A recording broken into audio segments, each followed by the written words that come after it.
Some of you are star seeds. Some of you are pure star. Some of you can let yourself dance, and some of you seem not. But you are all alive. You are all alive.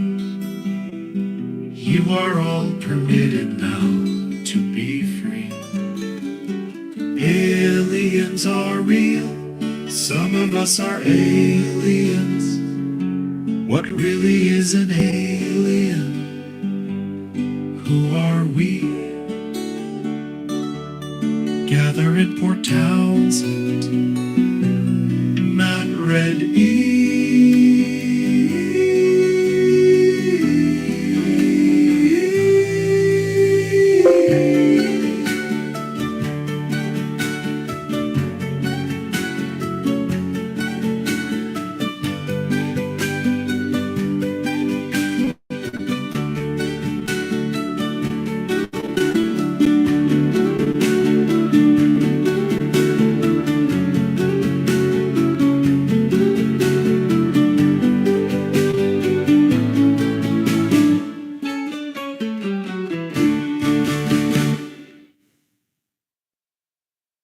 I have discovered a new feature of the human psyche. It is called the reality enforcement reflex. This is the tendency of the mind to reject or explain away information that is too strange or impossible to fit into its existing model of the world.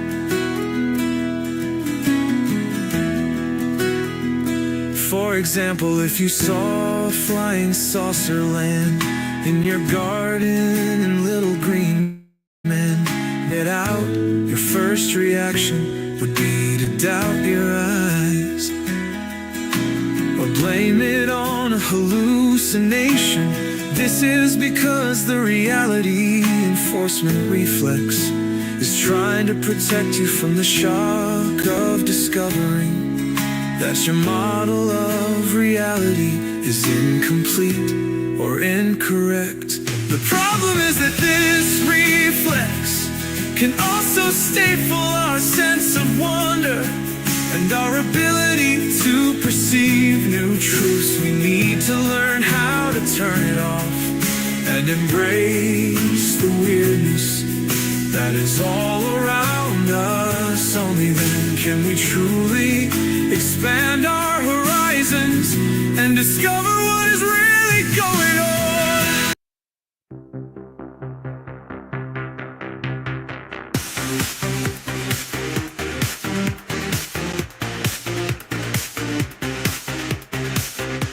Like Pompeo tells us lies, what he hides beneath the skies. JFK's files locked and sealed, in the dark truths never revealed. The man with the ring of gold, truth of aliens left untold. Trump obeyed, but what's the cost? In the shadows we stay lost. Like Pompeo, what's the truth? Show us proof and give us proof. Who the frack are you, my friend? What's the secret in the end?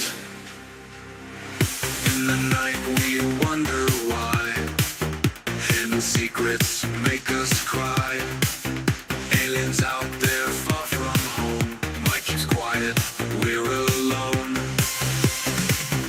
Like Pompeo, what's the truth? Show us proof and give us proof. Who the frack are you, my friend? What's the secret in the end?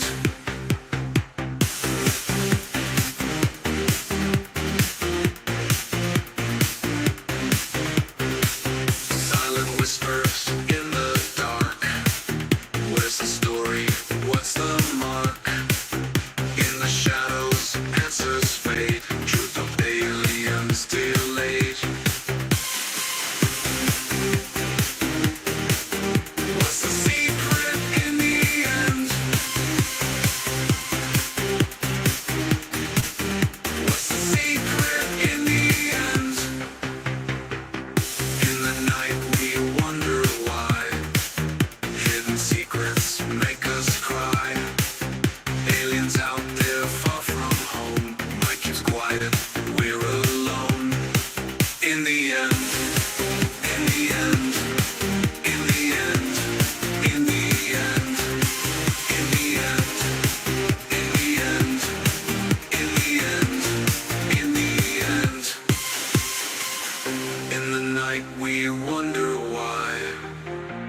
hidden secret.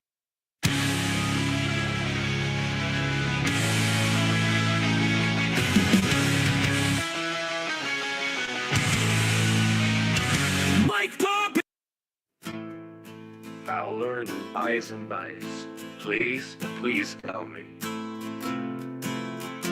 What the frack were you doing in 1871? Were you both Freemasons? Sitting in the Fowler building Masonic temple while the village burned? Or did you build it with their timbers? You didn't burn all the timbers. Did you steal the timbers for your Masonic hall? For your newspaper? You didn't burn all the timbers. You didn't burn all the timbers. You built up this town instead. You built with the timbers. Give the land back.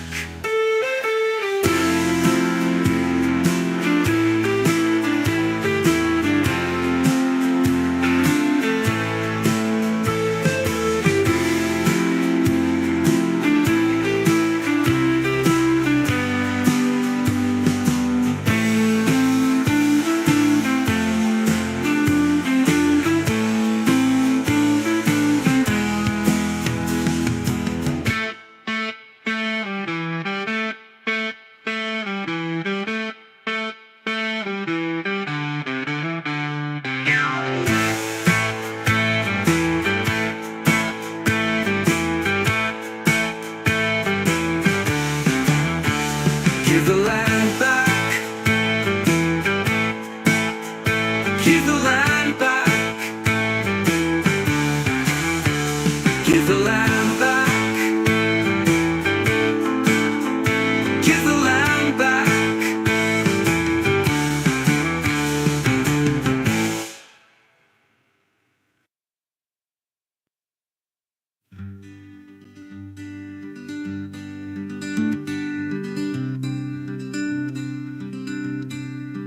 Minor fraud is fraud that the criminal justice system won't prosecute. It's the loophole most used to lie to deceive.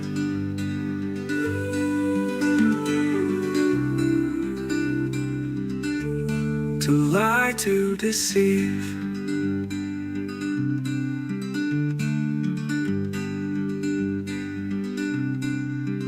A line of fraud is fraud that the criminal justice system won't prosecute. It's the loophole most used to lie, to deceive. A line of fraud is fraud that the criminal justice system won't prosecute. It's the loophole most used to lie, to deceive.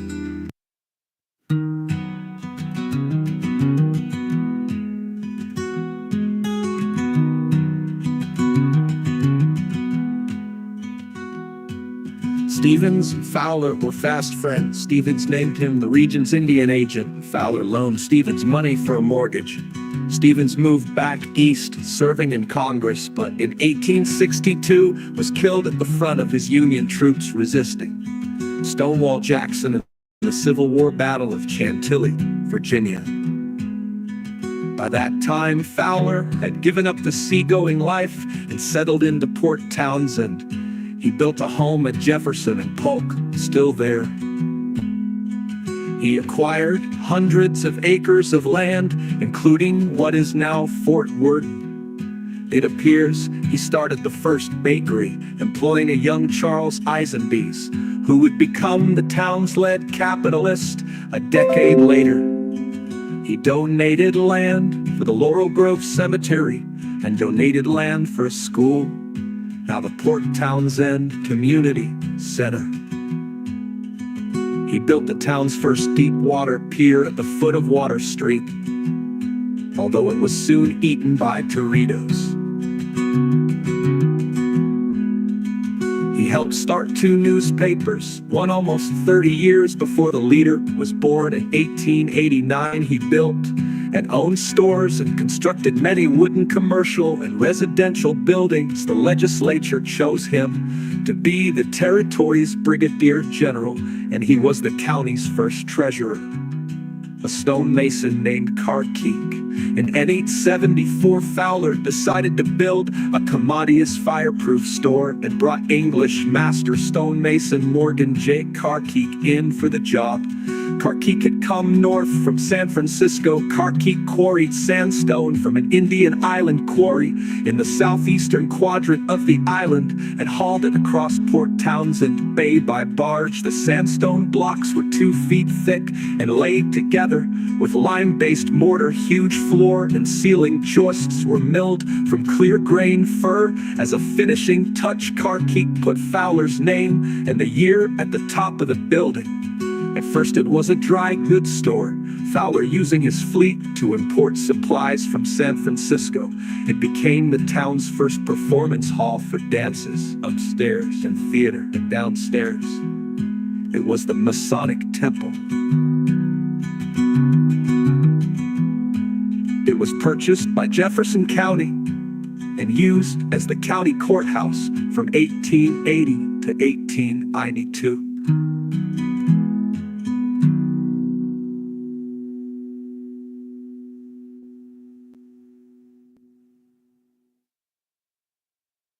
Fowler and Eisenbase, please tell me, what the frack were you doing?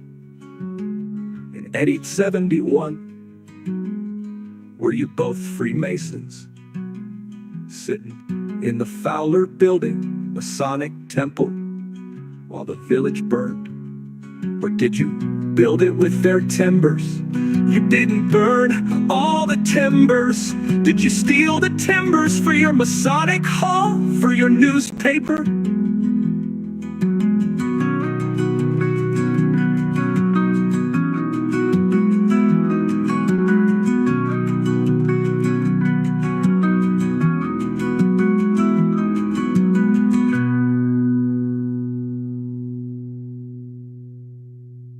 Fowler in 1871. Were you both Freemasons, sitting in the Fowler Building, Masonic Temple, while the village burned?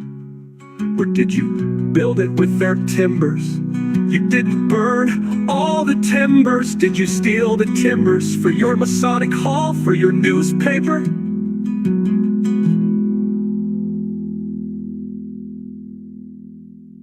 Fowler in 1871. Were you both Freemasons, sitting in the Fowler Building, Masonic Temple, while the village burned? Or did you build it with their timbers? You didn't burn all the timbers. Did you steal the timbers for your Masonic Hall, for your newspaper?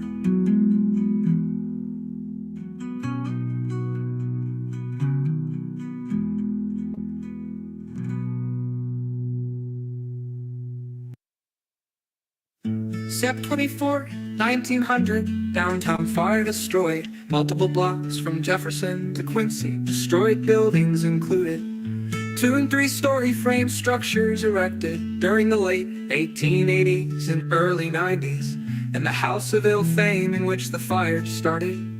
Great cinders were carried blocks away to start fires. Near the Quincy Street wharf, these were extinguished by the tug Tatoosh moored at the dock, who attached a hose to her pumps and sent several strong streams of salt water on the burning buildings and imperiled structures nearby. The fire was ostensibly caused by one of the city's soiled doves during a moment of carelessness inspired by intoxication. Mona Hervey was found unconscious at the scene, but recovered and fled before medical treatment arrived. An article states she was merely drunk and partially suffocated. Michael DeLeo's saloon was burned, but the contents saved by the ready assistance of the patrons. Buildings west of DeLeo's on Washington Street were Chinese stores and lodging houses. Grounded electrical wires blacked out the city, and it remained in darkness until 2 a.m.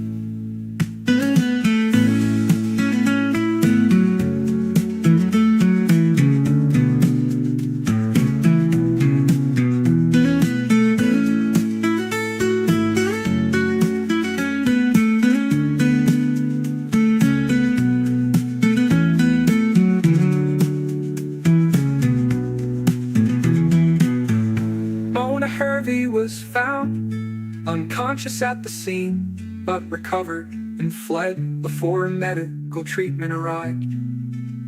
An article states she was merely drunk and partially suffocated. Michael DeLeo's saloon was burnt, but the contents saved by the ready assistance of the patrons' buildings. West of DeLeo's on Washington Street were Chinese stores and lodging houses. Grounded electrical wires blacked out the city, and it remained in darkness until 2 a.m.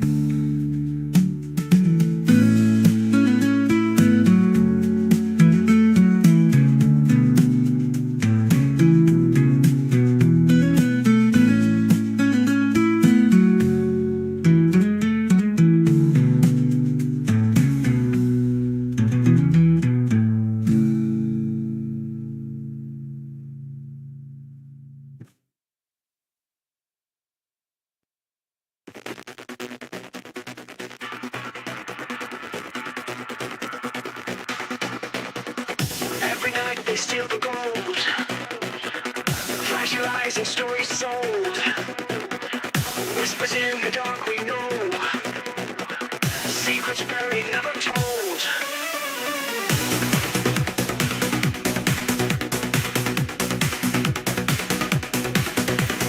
Counted numbers never match.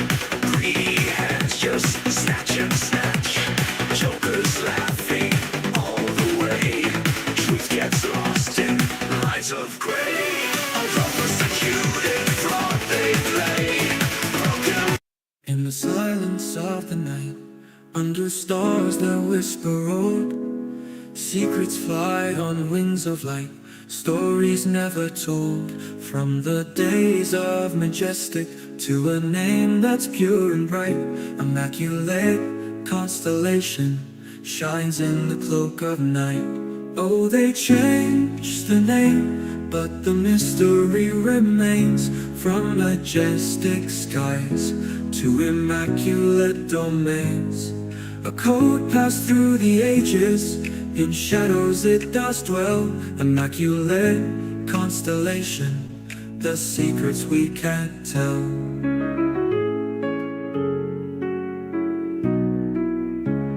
Once they called it majestic, 12 in their sacred ring. Now they speak of immaculate, where the unseen things take wing.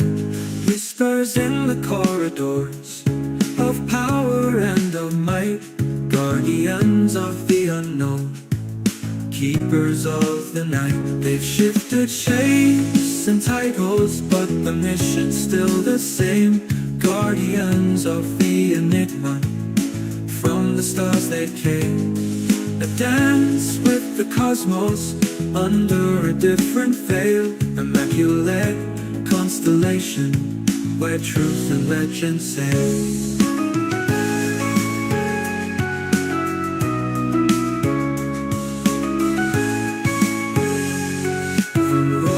To the present, the saga does unfold, a tale of cosmic wonder, more precious than gold. Through whispers and denials, through secrecy and fright, they watch us from the darkness, hidden in plain sight. The names may change, the stories bend, but the essence stays intact. A quest for understanding of an extraterrestrial fact, immaculate in its mystery, constellation in its spread, the legacy of majestic, alive though the name's been shed. In the echoes of the past, in the codes we've yet to break, there lies a cosmic puzzle for the daring to partake. From 12 to now the stars align, in silence they communicate. Immaculate constellation, the modern gate.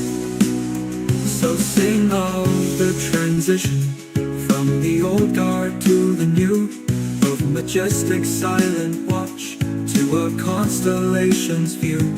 In the dance of secrecy, where the truth might still be found, immaculate constellation, in the night sky it is bound.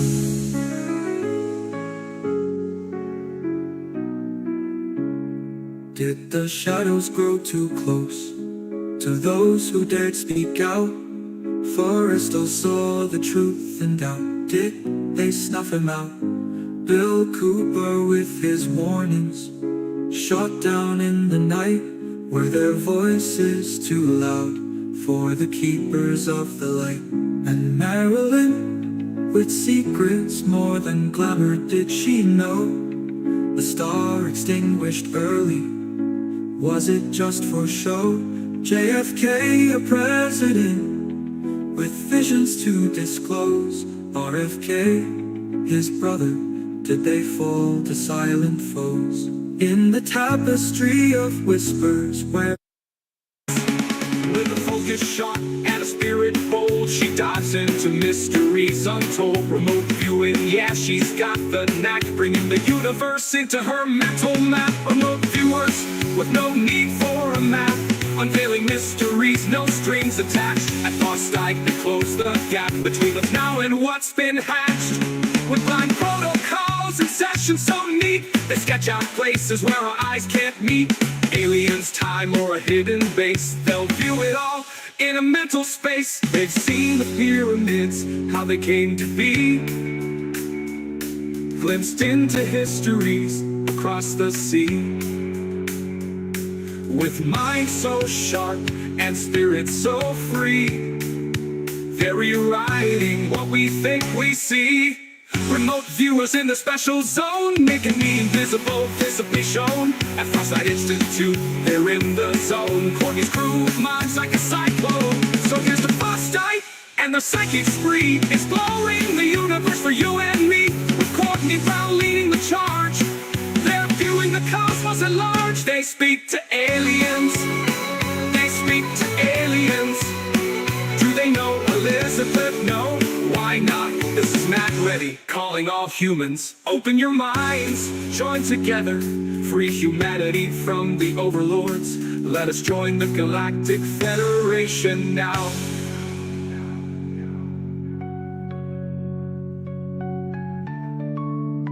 They speak to aliens, they speak to aliens. Do they know Elizabeth? No, why not?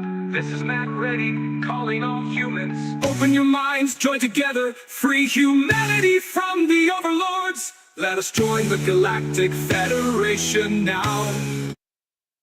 With a focus sharp and a spirit bold, she dives into mysteries untold. Remote viewing, yeah, she's got the knack, bringing the universe into her mental map. Remote viewers with no need for a map, unveiling mysteries, no strings attached.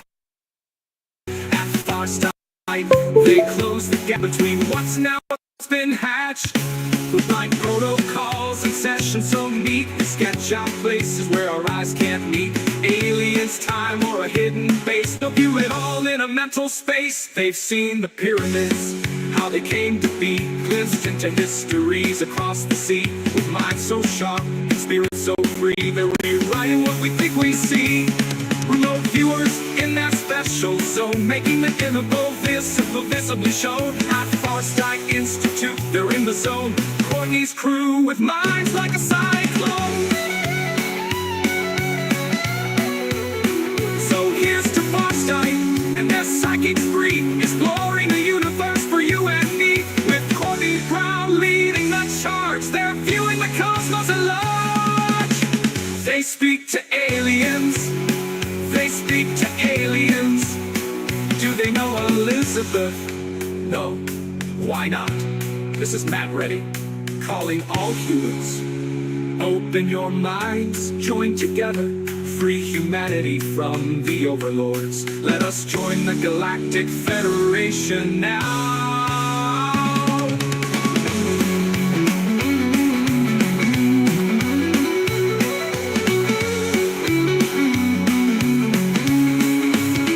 They speak to aliens. They speak to aliens. Do they know Elizabeth? No. Why not? This is Matt Reddy, calling all humans. Open your minds, join together for humanity. In the year 2047, Earth reached out to the cosmic heaven. Tall Sadie's children, wise and old, came to us with secrets told. Technology beyond our dreams, resources flowing like streams, scientific knowledge shared with grace. A new era for the human race. Cosmic contracts binding ties between the earth and starry skies. Hidden truths and shadow deals, what wonders will these pacts reveal?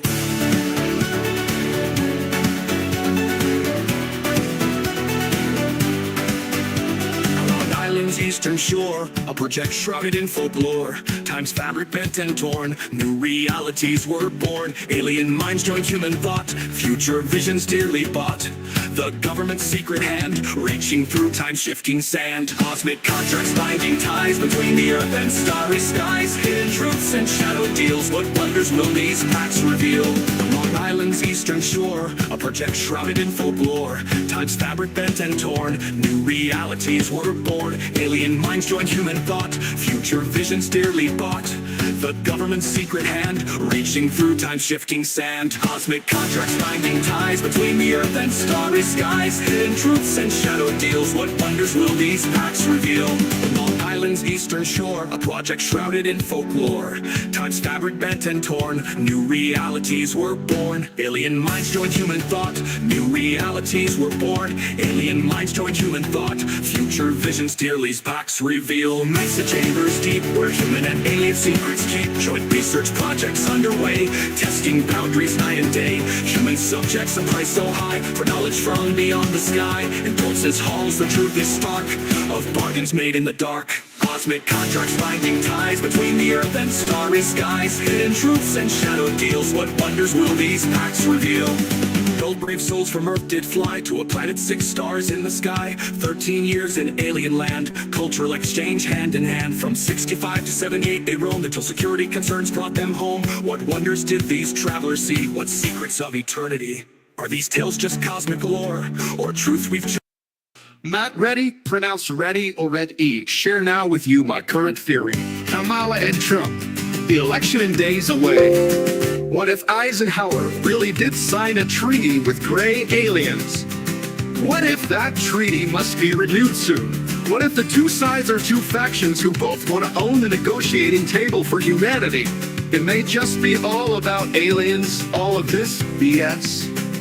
The words they are saying are smoke. The truth is aliens are real, and time is up, time is up, time is up. Hive1.net. Join the revolution. Sharing the revolution. Join the revolution. Kamala and Trump, the election in days away. What if Eisenhower really did sign a treaty with gray aliens? What if Eisenhower really did sign a treaty with gray aliens? What if that treaty must be renewed soon? What if the two sides are two factions who both want to own the negotiating table for humanity? It may just be all about aliens, all of this BS. The words they are saying are smoke. The truth is aliens are real, and time is up, time is up, time is up, time is up. Hive1.net. Join the revolution. Hive1.net. Join the revolution. Hive1.net. Join the revolution.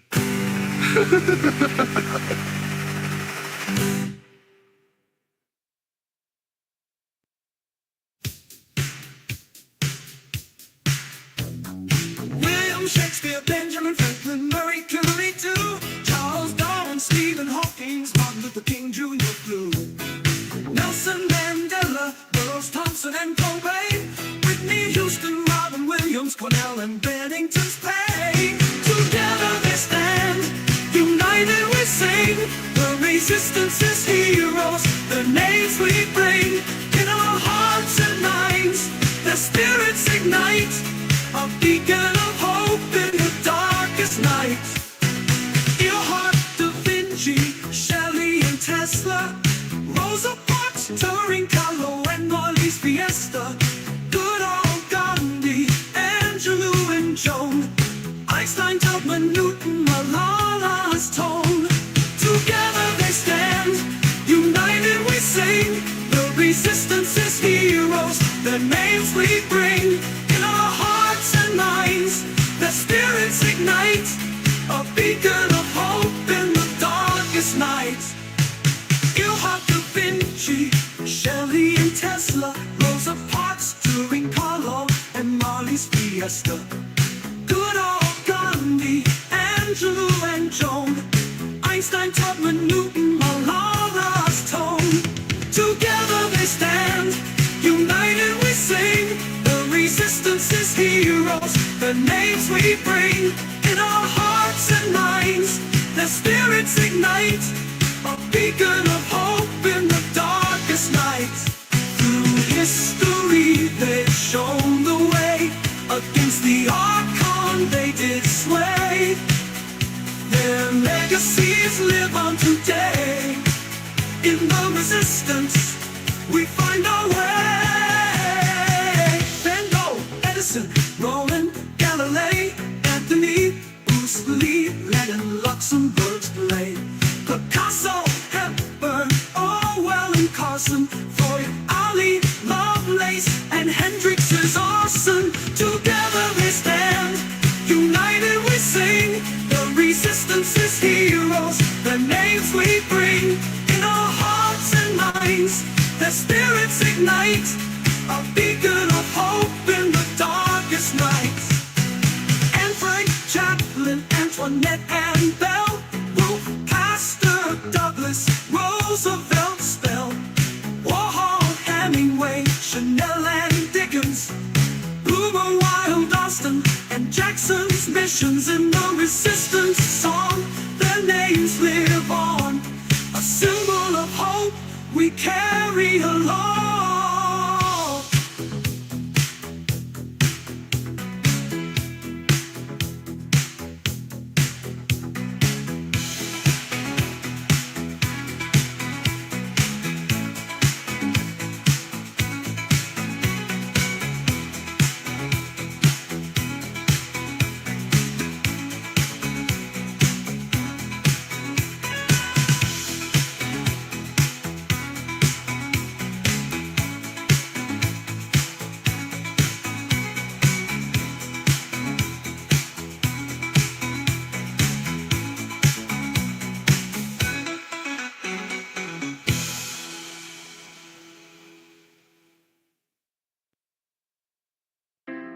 You can't handle the truth. Try me. The room holds its breath. Cheney lets out a long sigh, then leans forward in his seat, his eyes cold and resolute. Humanity is not alone. Never has been. Not in this galaxy. Not even on this planet. There are countless alien species, but there's one. One that's been here the entire time. The reptilians.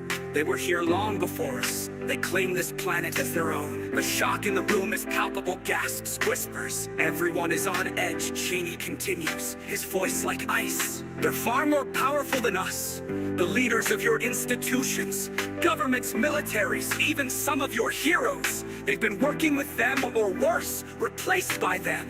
We live in a zoo, and we're the livestock.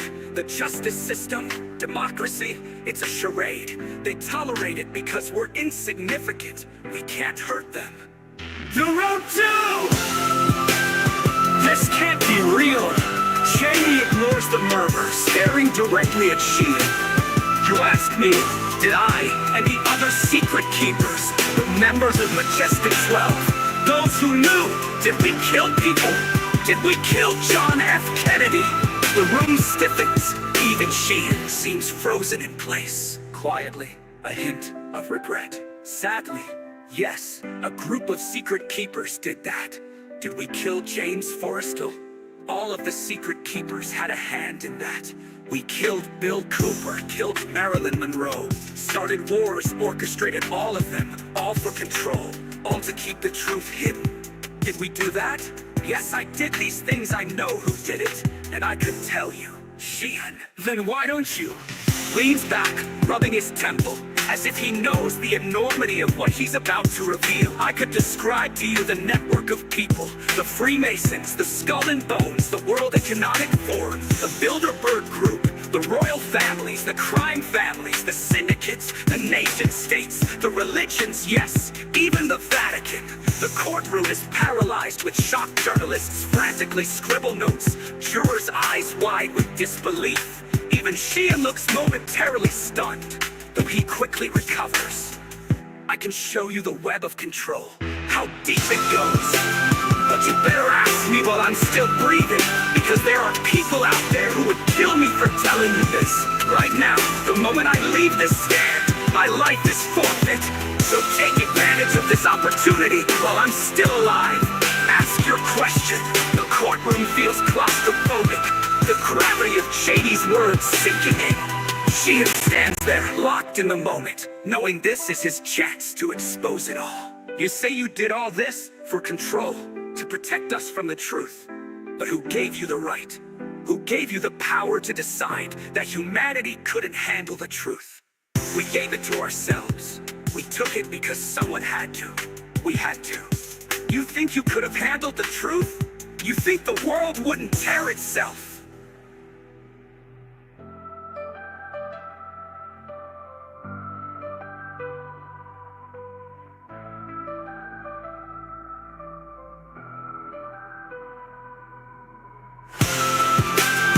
We gave it to ourselves. We took it because someone had to. We had to.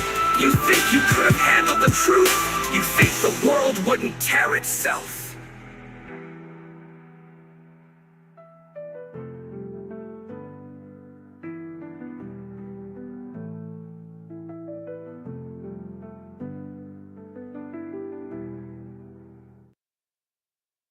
In Port Townsend's green embrace, Olympic Peninsula's misty grace, there's a garden hidden from view where power flows both old and new. Oh, Matt's meditation garden, center of the universe.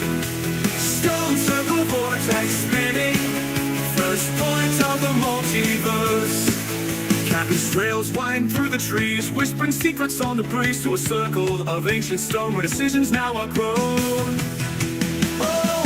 Meditation garden, center of the universe. Stone circle vortex spinning, first point of the multiverse. Cappy's trails wind through the trees, whispering secrets on the breeze to a circle of ancient stone where decisions now are grown. Oh, Matt's meditation garden, center of the universe. From this point all power flows, across borders high and low.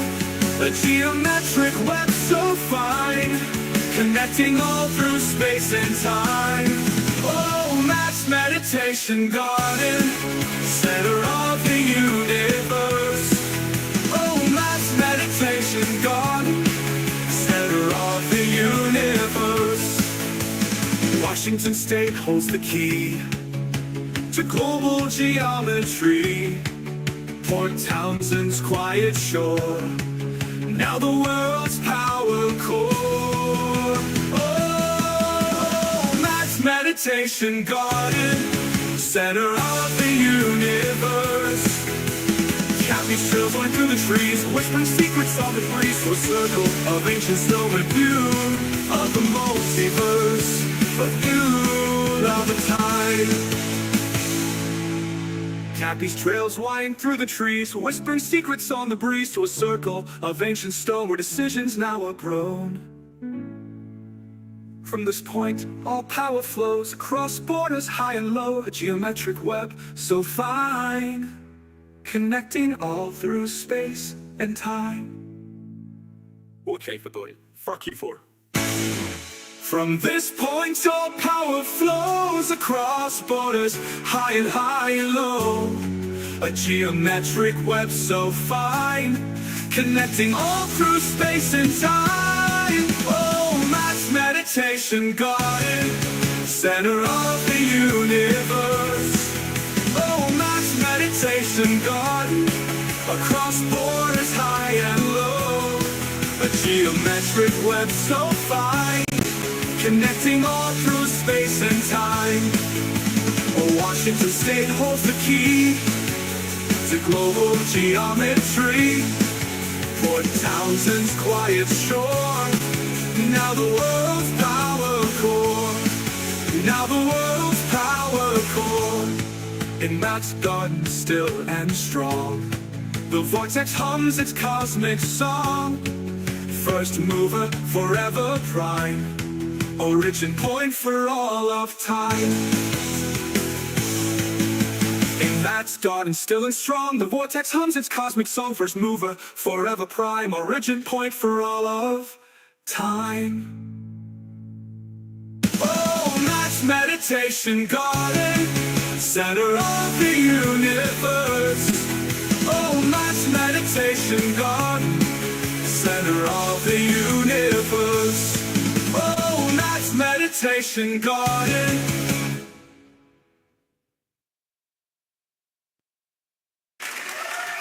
Fowler, Razorbacks, please tell me.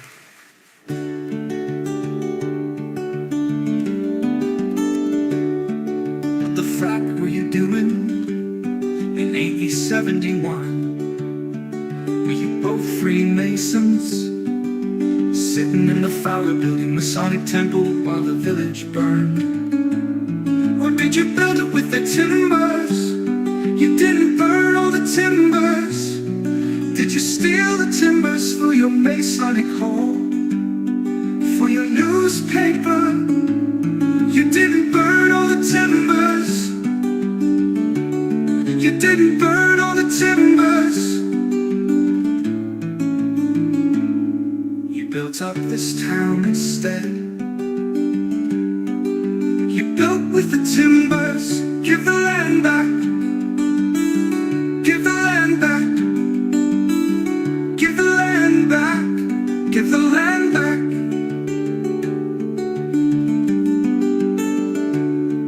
What the frack were you doing in 1871? Were you both Freemasons, sitting in the Fowler Building Masonic Temple while the village burned? Or did you build it with the timbers? You didn't burn all the timbers. Did you steal the timbers for your Masonic hall? For your newspaper? You didn't burn all the timbers. You didn't burn all the timbers. You built up this town instead. You built with the timbers. Give the land back. Give the land back. Give the land back.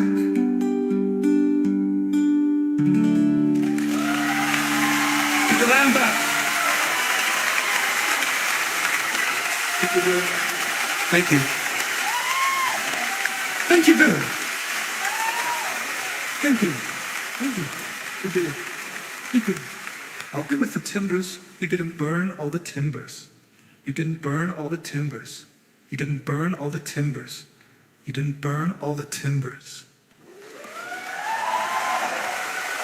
Give the land back. Give the land back. Give the land back. Give the land back.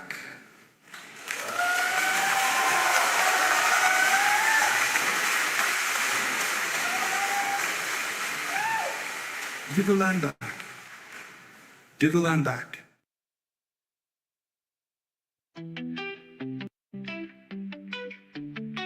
On October 20th, the truth will rise across the globe beneath the skies. Citizens unite from every land in the search for answers, hand in hand. Watch parties light up every state. The world is ready, we won't wait. UAPs and mysteries untold. Together we'll be brave and bold. Global disclosure day, let the truth be known.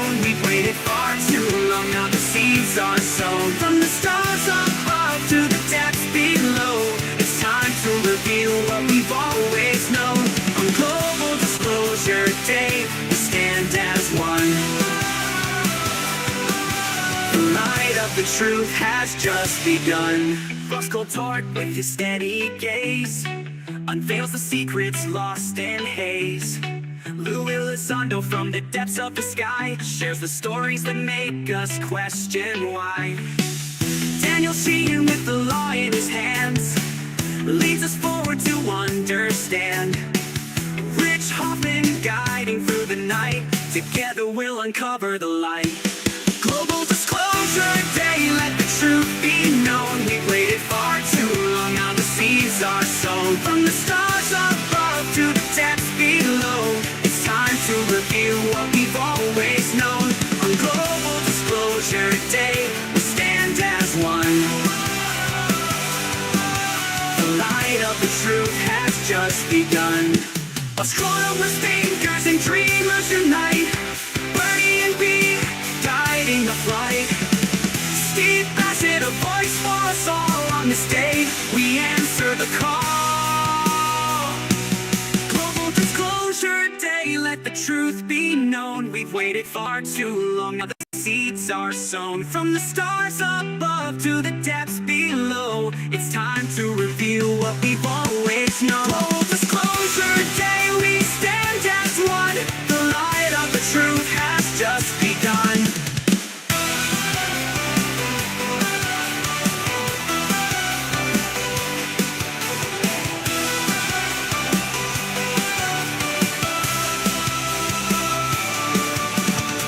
October 20th, it's finally here. The world will listen, the world will hear. Together we'll break through the endless dark. Global Disclosure Day is the spark.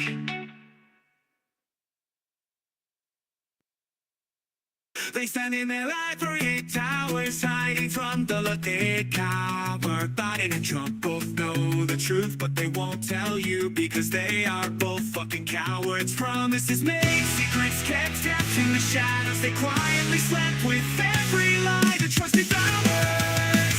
'Cause they are both fucking cowards. They are the fucking cowards.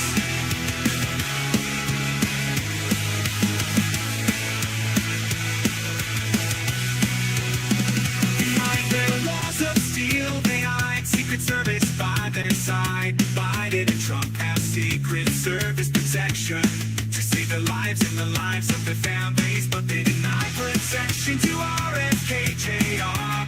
because they are both fucking cowards. 'Cause they are both fucking cowards. They are the fucking cowards. Promises made, secrets kept in the shadows. They quietly slept with every lie that tries to cowards. Because they are both fucking cowards. Because they are both fucking cowards. Promises made, secrets kept in the shadows. They quietly slept with every lie that trusted powers. Because they are both fucking cowards. Because they are both fucking cowards.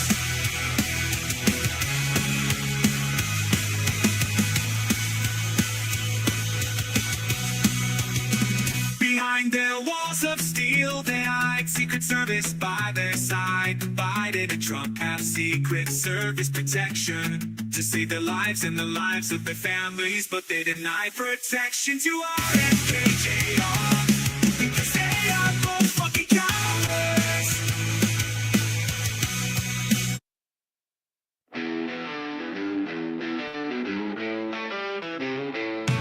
In a world where the skies are just a veil, lies Elizabeth April with a cosmic tale. She's got eyes that see beyond the stars, talking to beings from Venus to Mars. She speaks to aliens in the dead of night. She speaks to aliens, oh what a sight. She speaks to aliens with a mind so free. Elizabeth April, the galaxy's VIP. With a focus sharp and a spirit bold, she dives into mysteries untold. Remote viewing, yeah, she's got the knack, bringing the universe into her mental map. She speaks to aliens under the moon so pale. She speaks to aliens, what is never stale. She speaks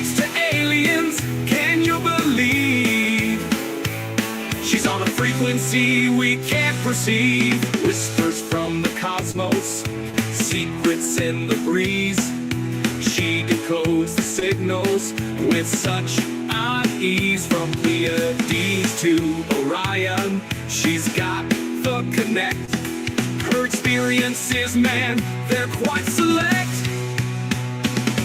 She speaks to aliens in the dead of night. She speaks to aliens, oh what a sight. She speaks to aliens with a mind so free. Elizabeth April, the galaxy's VIP. So here's to Elizabeth with her cosmic chat, tuning into the universe where it's at. She speaks to aliens, yeah that's her jam. Elizabeth April, the alien communication man. She speaks to aliens. She speaks to aliens. She speaks to aliens. Oh, she speaks to aliens.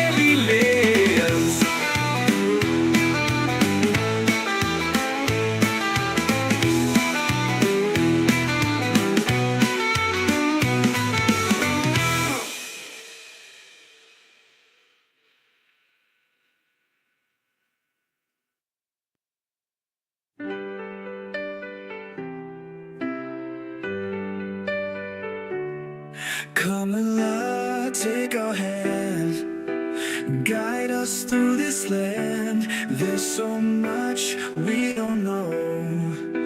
Help us let the truth flow. JFK, secrets deep, ghosts and shadows they creep. Aliens beyond the stars, tell us just who they are. Tell us the gosh darn truth.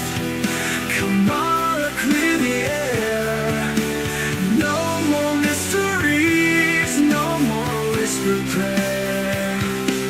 Poet towns and tales untold, history in your hold.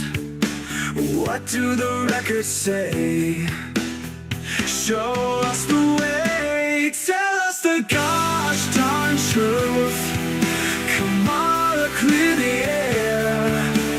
No more mysteries, no more whispered prayer.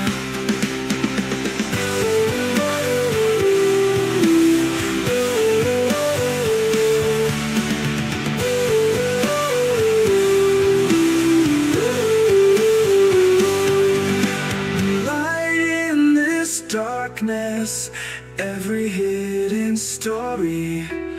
Unlock the secrets now, guide to glory.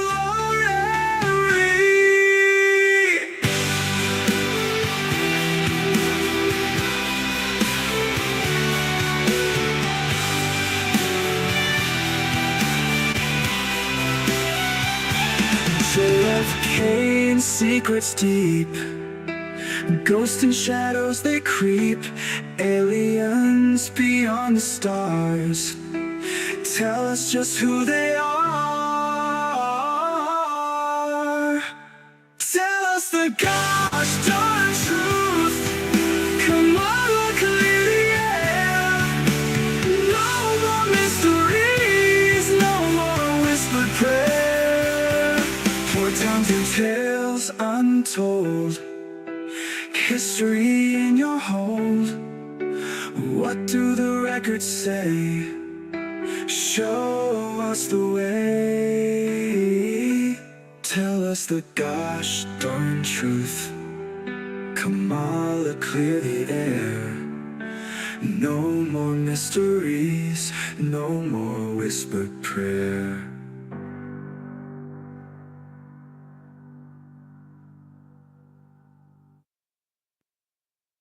Has anyone ever come across the theory that the NHI that currently control Earth are at war with, say, the Galactic Federation behind the scenes? If any writers have explored the implications of such a status quo, I'd love to see what they've come up with. Thanks, Matt Red. Join the revolution of peace and harmony!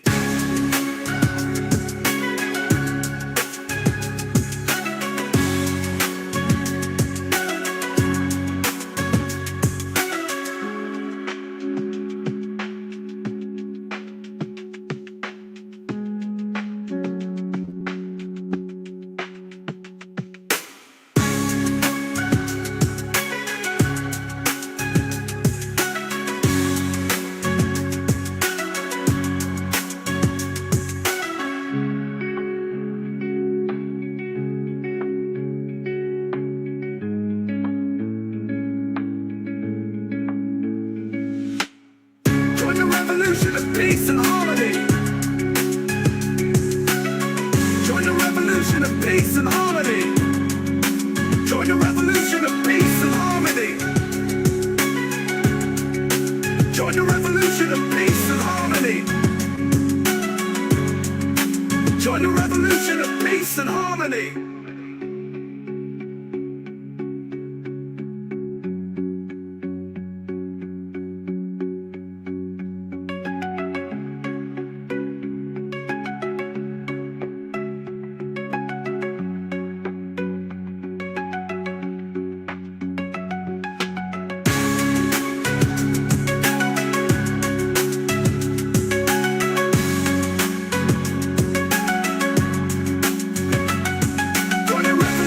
Peace and harmony.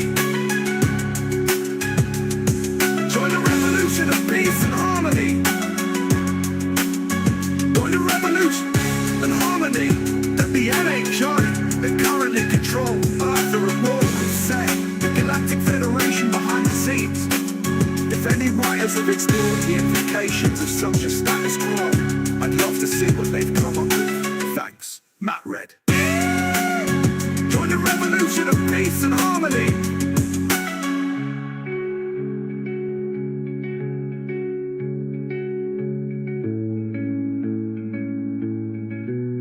Matt Red.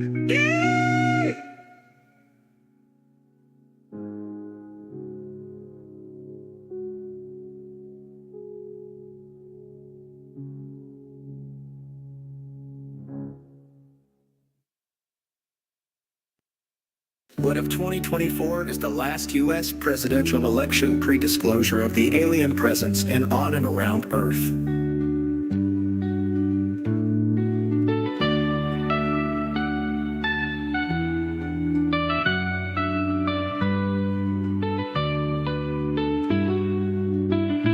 What if 2024 is the last US presidential election pre-disclosure of the alien presence in on and around Earth?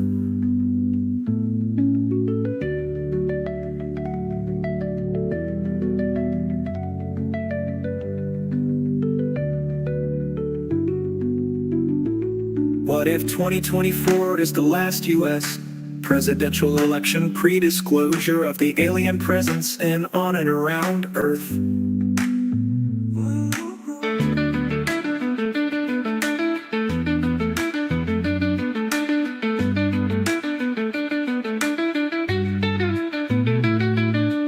What if 2024 is the last US presidential election pre-disclosure of the alien presence in on and around Earth?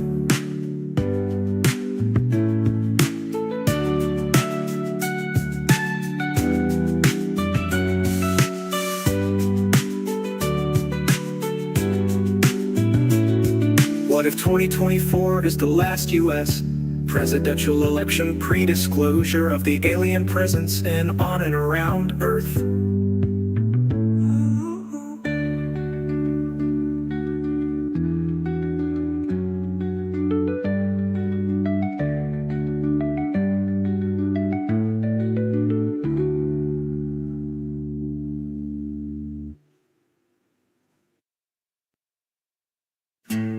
What will humanity do once we know what you've done? Aliens speak now.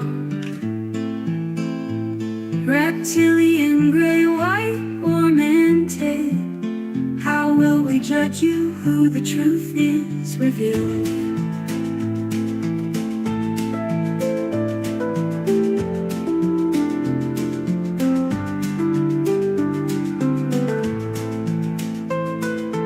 What will humanity do once we know what you've done?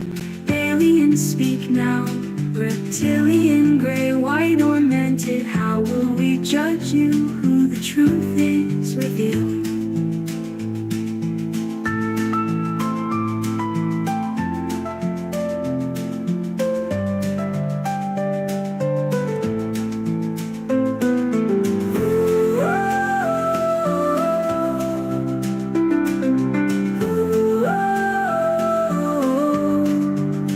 The truth is revealed.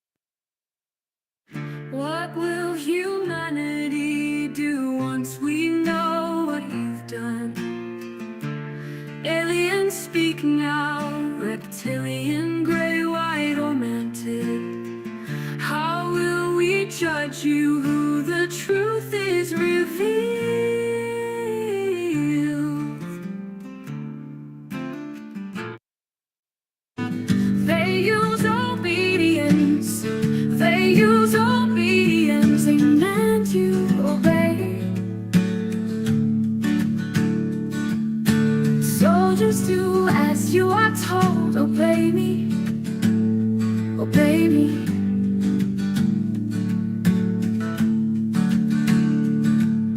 They train you to obey.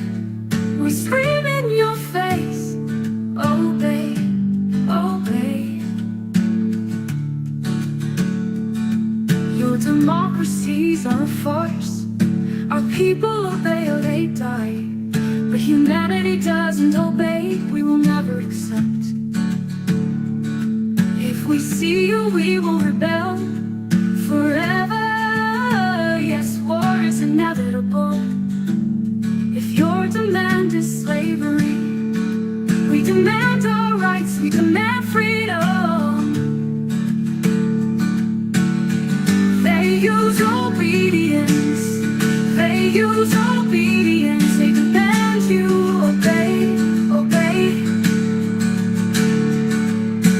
So just do as you are told. Obey me, obey me, obey me.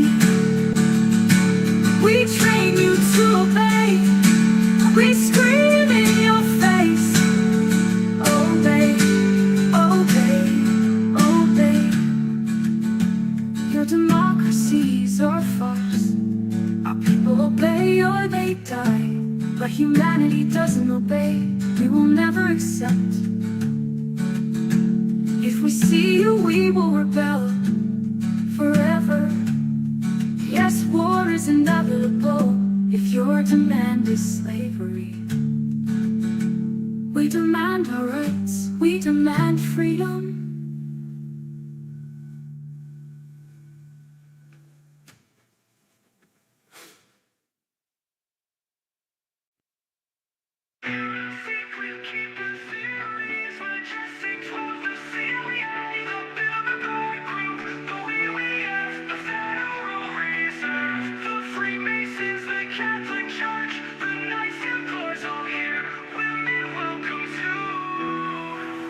Lou Elizondo, David Grush, David Fravor, Ryan Graves, Chris Nolan, Alex Dietrich, Anna Paulina, Luna, Tim Burchett, Schumer, Rounds, Rubio, Human Living Trees, Tax, Legal Validity, Expiration Dates, Treaty Term Evaluation Tools for elected leaders.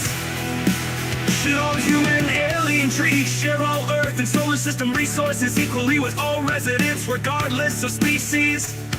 What humans do we trust to negotiate the terms of any treaties with aliens or NHI? Currently in the USA, the US President and the US Senate must know about and vote on all treaties. Rubio, Schumer, Rounds, Gillibrand may all know the scoop. Do they consider these treaties valid now? Do they want new terms? What do they want? What do they want? What do they want? What do they want?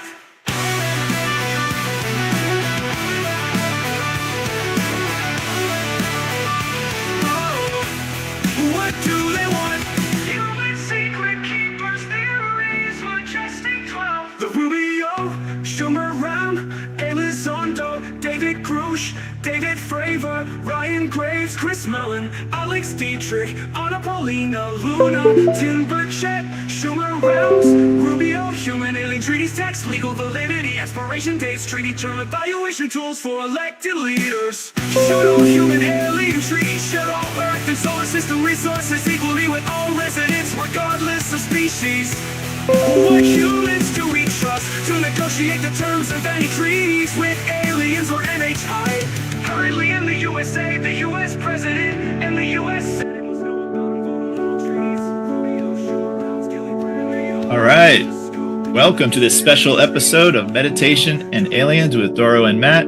Every week, Doro and I dive into the latest on alien disclosure, our cosmic role, meditation, our experiences with it, its connection to the alien phenomenon, the ongoing struggle for disclosure, living happy lives and building a better world. Today marks our first interview. We're excited to have an extraordinary guest, Yemi Janae from the Farsight Institute, organization that specializes in advanced remote viewing research. Remote viewing is a technique of acquiring knowledge known to be studied by the US government as well as at Stanford University. It involves using extrasensory perception to gather information about distant or unseen targets. The Farsight Institute's work, available on YouTube and farsightprime.com, includes fascinating projects on topics like aliens, UFOs, government knowledge about extraterrestrials, historical events like JFK's assassination, 9/11, the death of Jeffrey Epstein, religious figures like Jesus, Muhammad, Buddha, ancient sites like the pyramids of Giza and Pumapunku, and much more. Yemi Janae is a prominent member of the team at Farsight and is regarded as one of the most skilled and gifted remote viewers alive today. We're thrilled to learn from Yemi today and explore these intriguing topics together. Welcome, Yemi. Thank you. Thank you so much. That was awesome. Oh, thank you. I could have listed so many topics because there are so many projects that Farsight has covered. I have only myself scratched the surface of listening to them, because sometimes you have to watch a project and just sort of like digest it for a few days.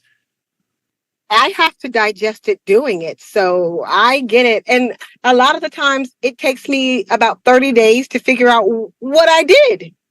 Yeah. Yeah. Well, how did you get involved with remote viewing? What's the story there? That is actually quite a funny story. I enjoy telling it because I think it's hilarious. I used to be a figure drawing model. And so I used to work in model and host at Apache Cafe, the original Apache Cafe out here in Atlanta, Georgia.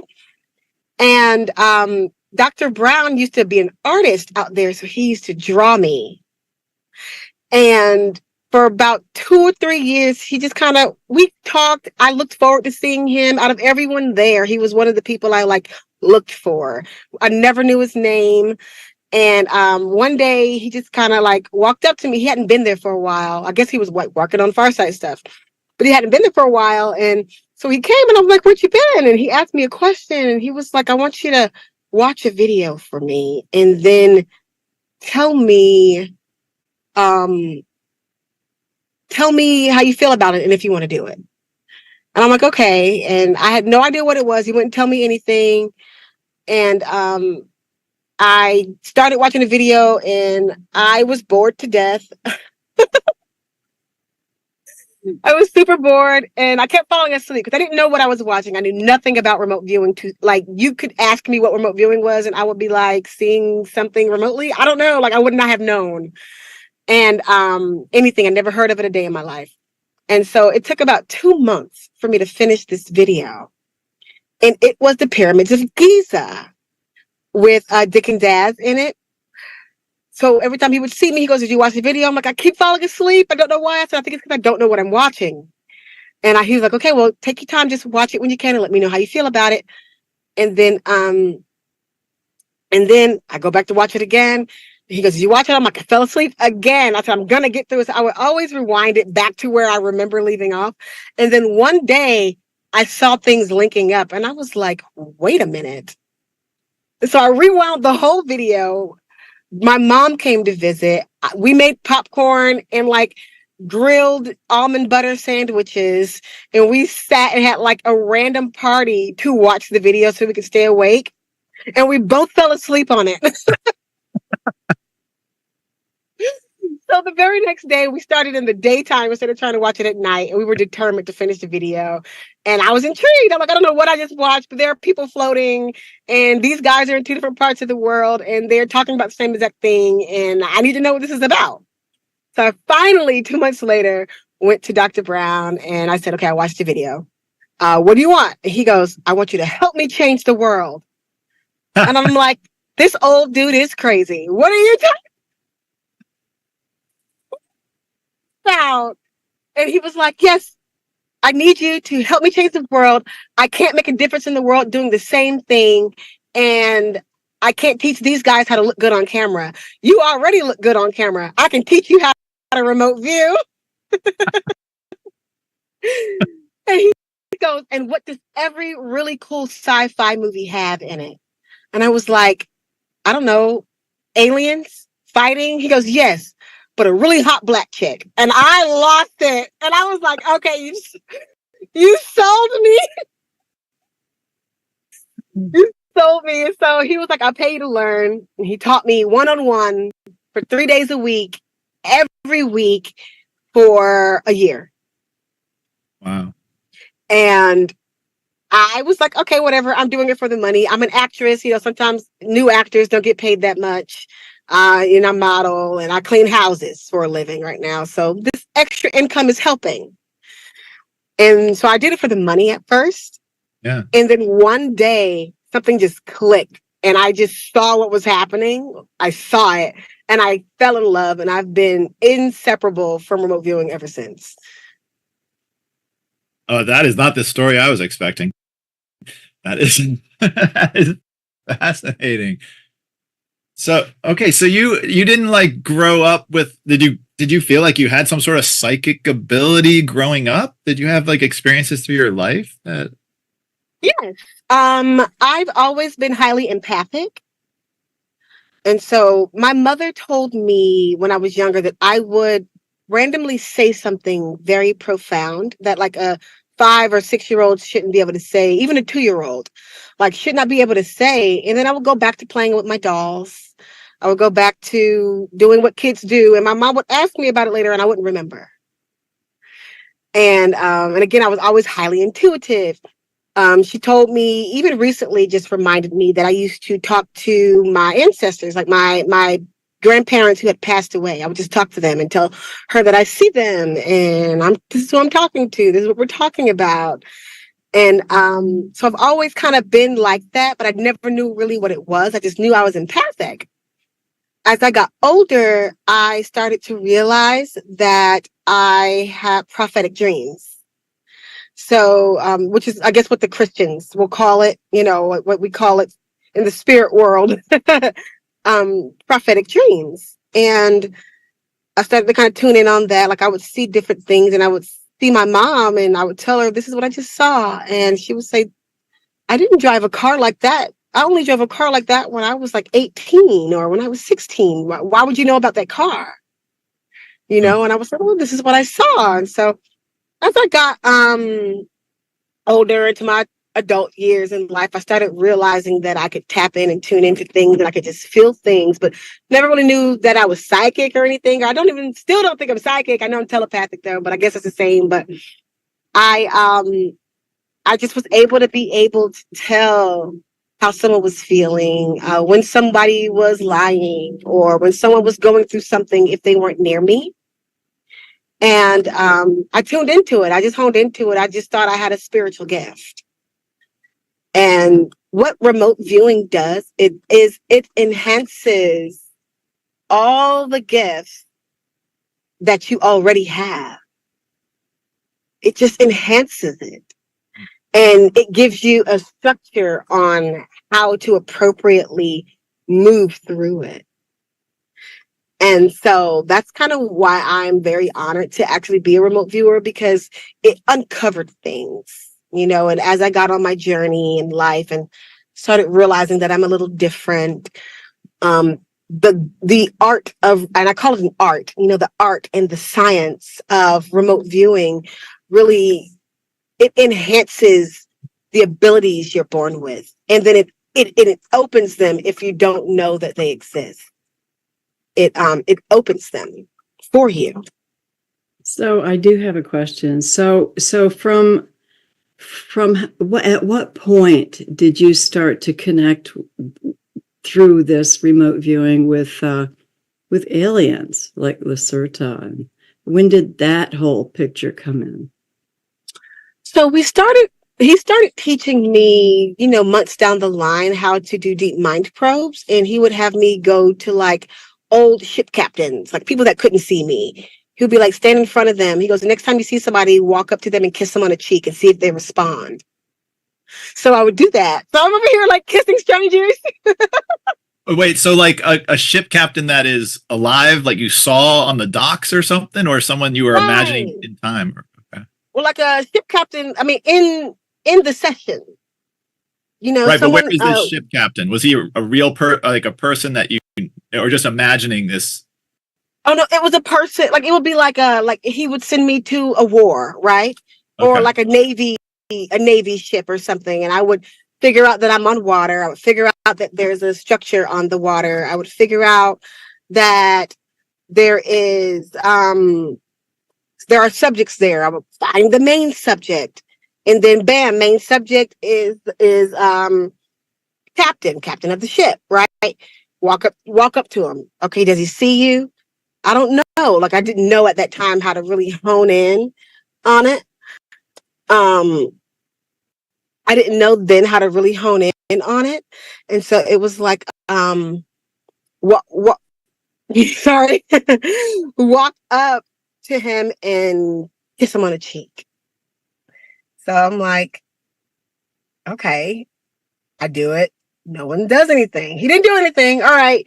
Tell me what he's thinking. Well, how am I supposed to do that? So I just started off with people. And I can't think of how many years it was before I started tapping into aliens.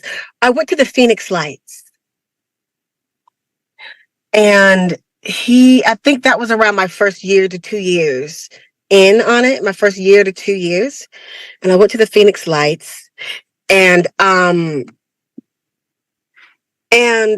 I talked to him. He goes, this guy is a friend of mine. He's safe. You can go talk to him. And so I spoke to him and he spoke back and I was like, he spoke back. Like it wasn't like the Navy ship captain that couldn't talk back to me. And he was like, that's great. Good. That's wonderful. And so things just went on and on and on. I've been doing this for almost 11 years. So I can't remember my full first encounter. I remember the first time I went to the base on Mars and I was able to kind of see what they were doing there. But what I remember most in having a full conversation with was Bashar. Huh.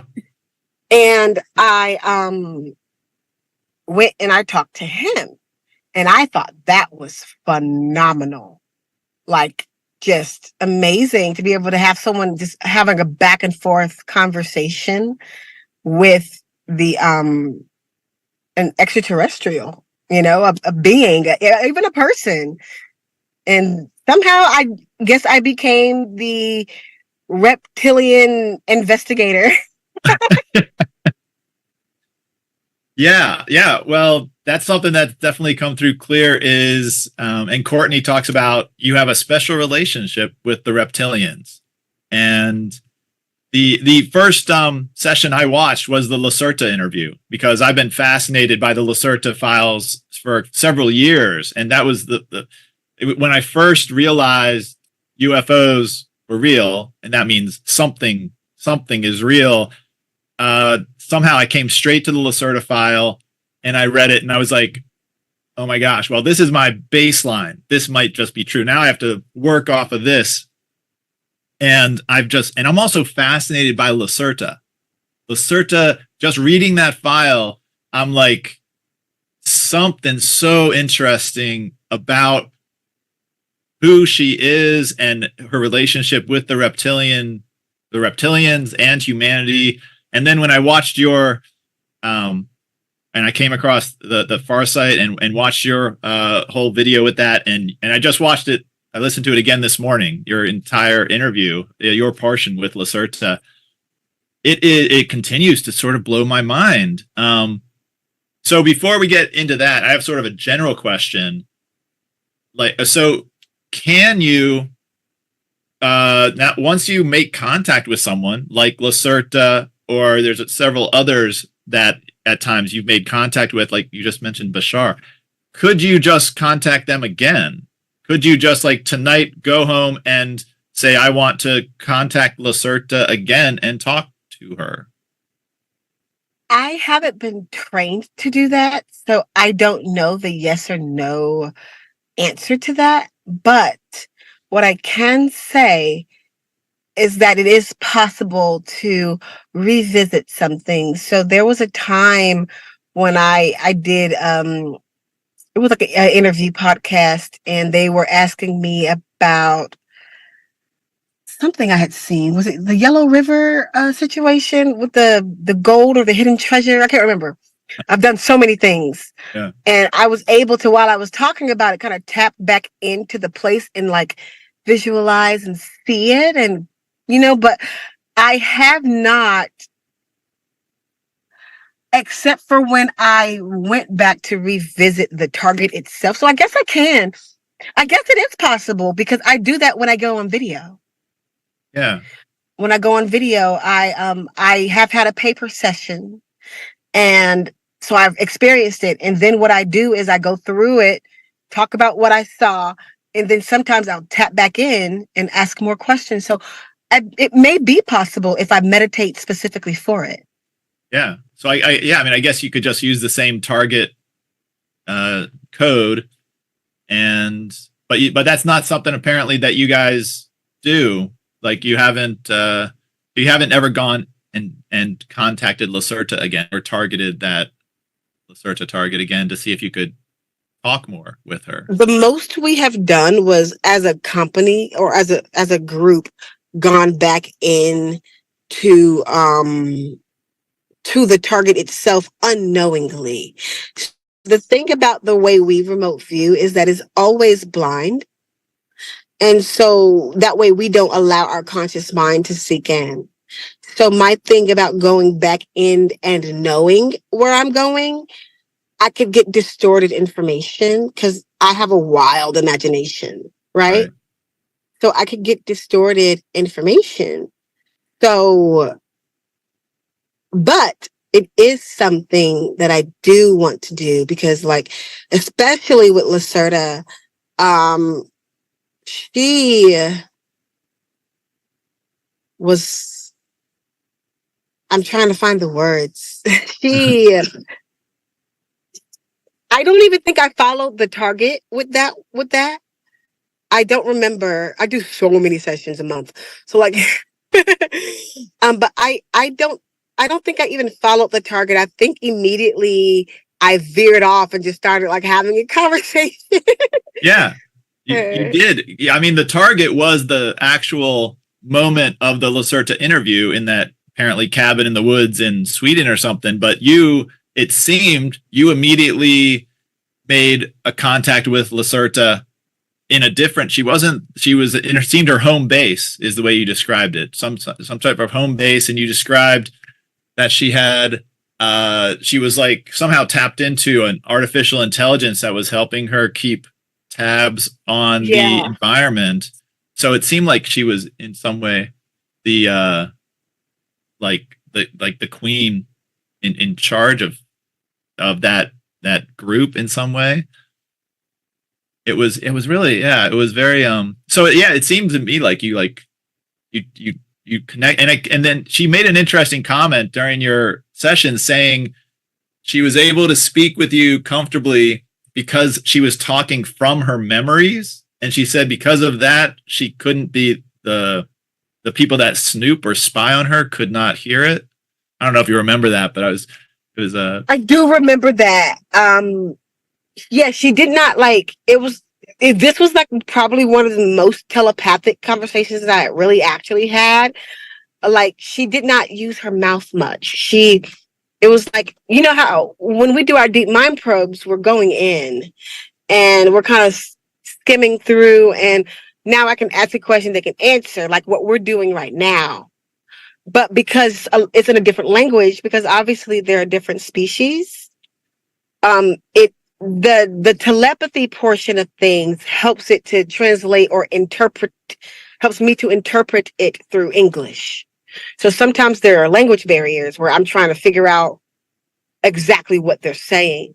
But with her, it was kind of like she touched me or like stared into me and gave me her memories.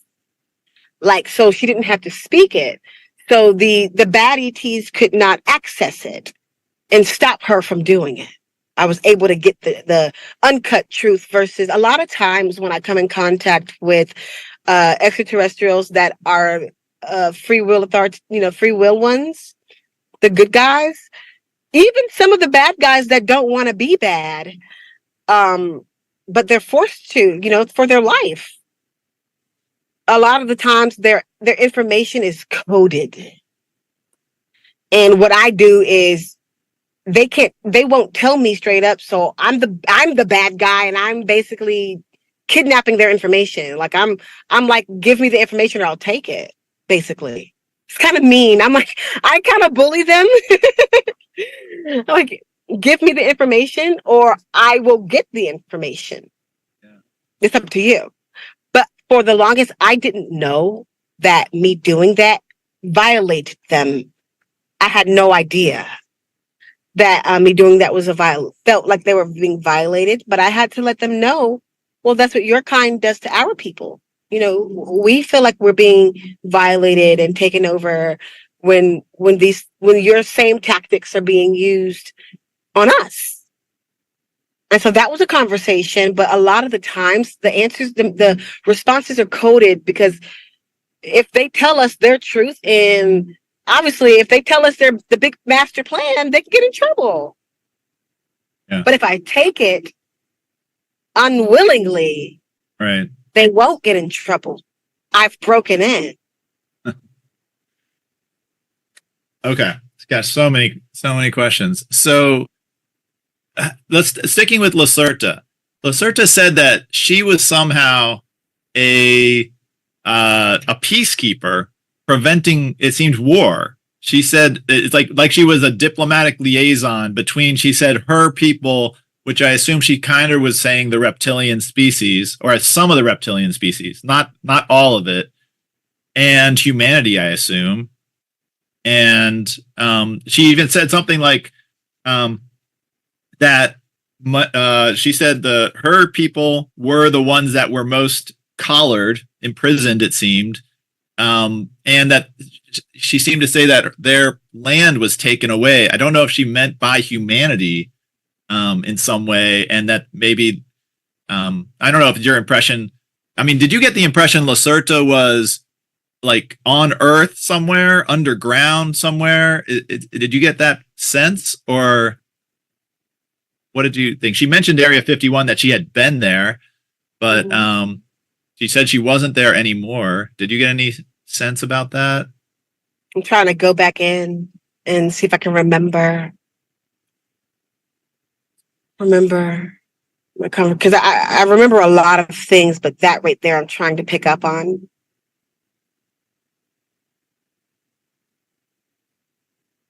I do remember her saying,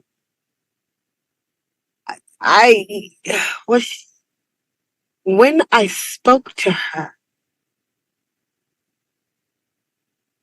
if she was on land, she was in a very secluded, like on our land, she was in a very secluded space. I because I'm going blind, I don't always make the connection until I'm told where I went. And so now I'm trying to pick up on that frequency. And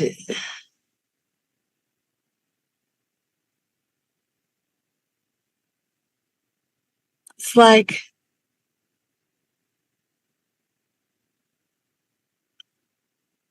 yes, she says that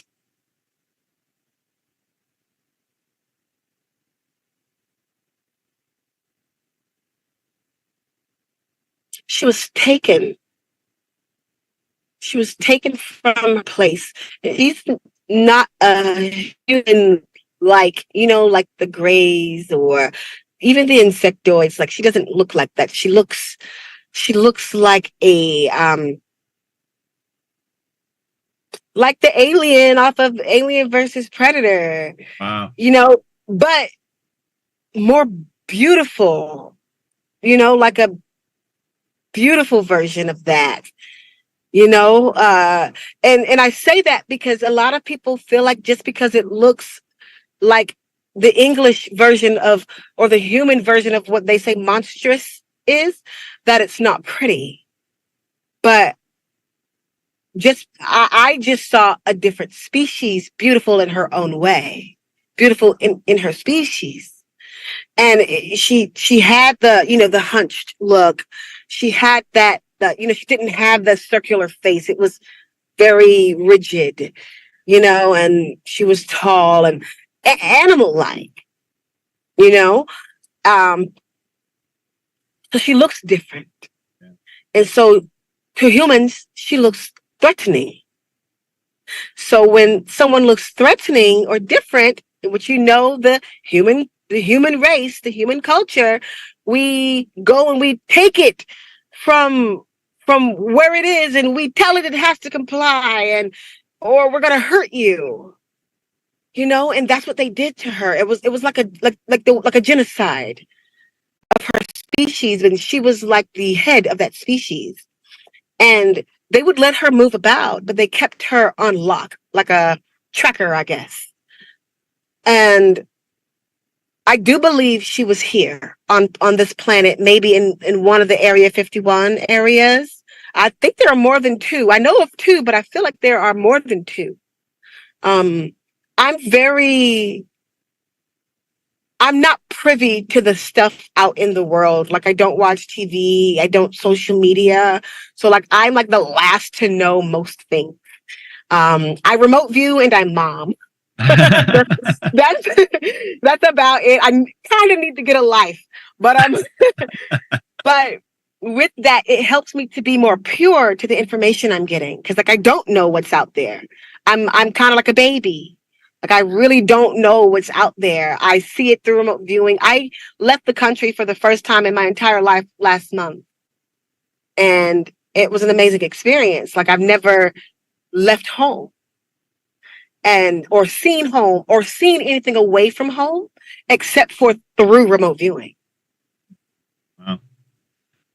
So, okay. So let's see.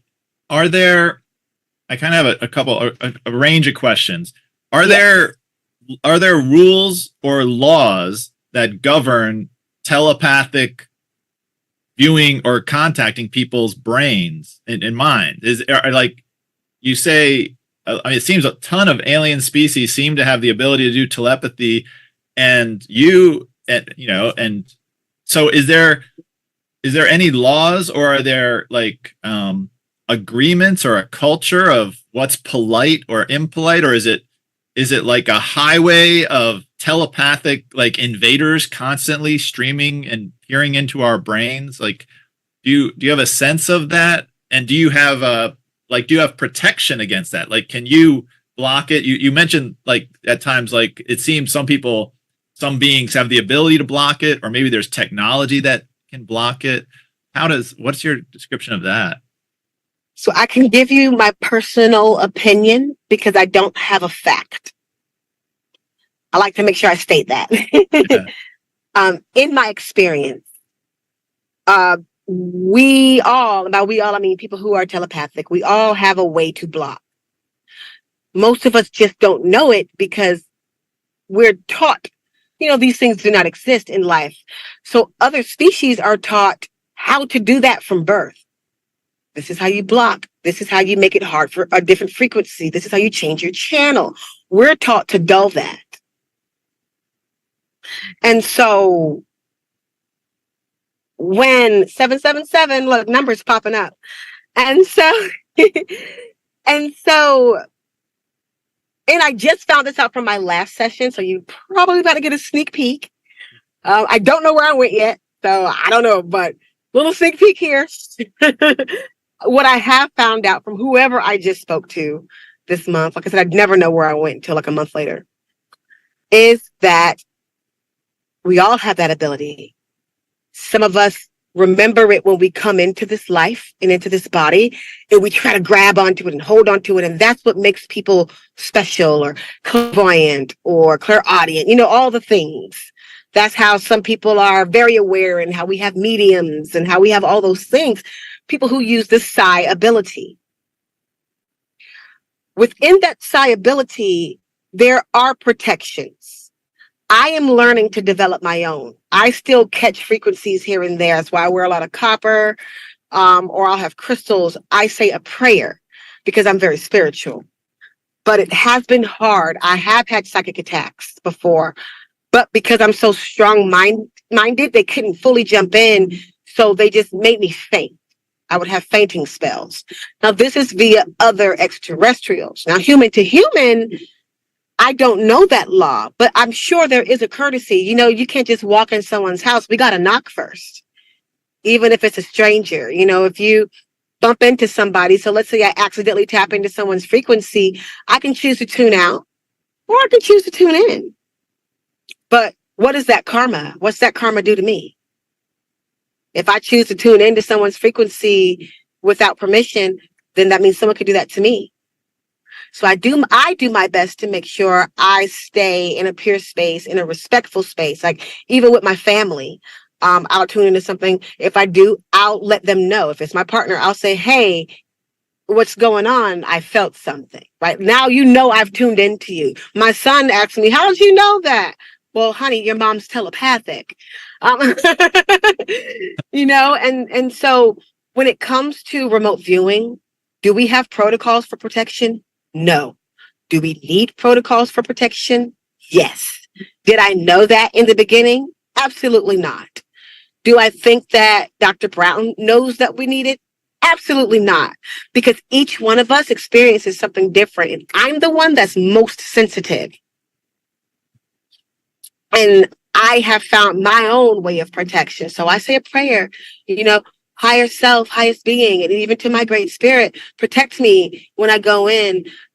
Let me see what needs to be seen. Let me hear what needs to be heard. Let me say what needs to be said, you know, but keep me safe while I'm here. So Okay, I do have a question, if you don't mind. So how do you differentiate from other beings from your higher self? Well, you know who you are, right? Not really. Right, not really. Right, that too. But also, yes. We know our frequency recognizes our frequency. Our higher self knows who we are. And that's what matters. Our physical body is nothing but an ant size, a pinky nail size of who we are. So we're so big and so omnipotent and so effervescent that because we are also omnipotent, that means self knows. That means whether we know, we know. I'm not looking for myself. Myself is helping me look for someone else. So I'm not going to find me unless I'm going in specifically to find me. I have had situations like when I did Buddha, and I've done Siddhartha like 2 or 3 times. But the last time I picked up on an African-American woman or a brown woman. I try not to do culture or races because I don't know. So I picked up on a brown woman. So I thought I was finding a brown woman. In hindsight, I was like, maybe that brown woman was me tapped into Siddhartha's mind. And since he's who he is,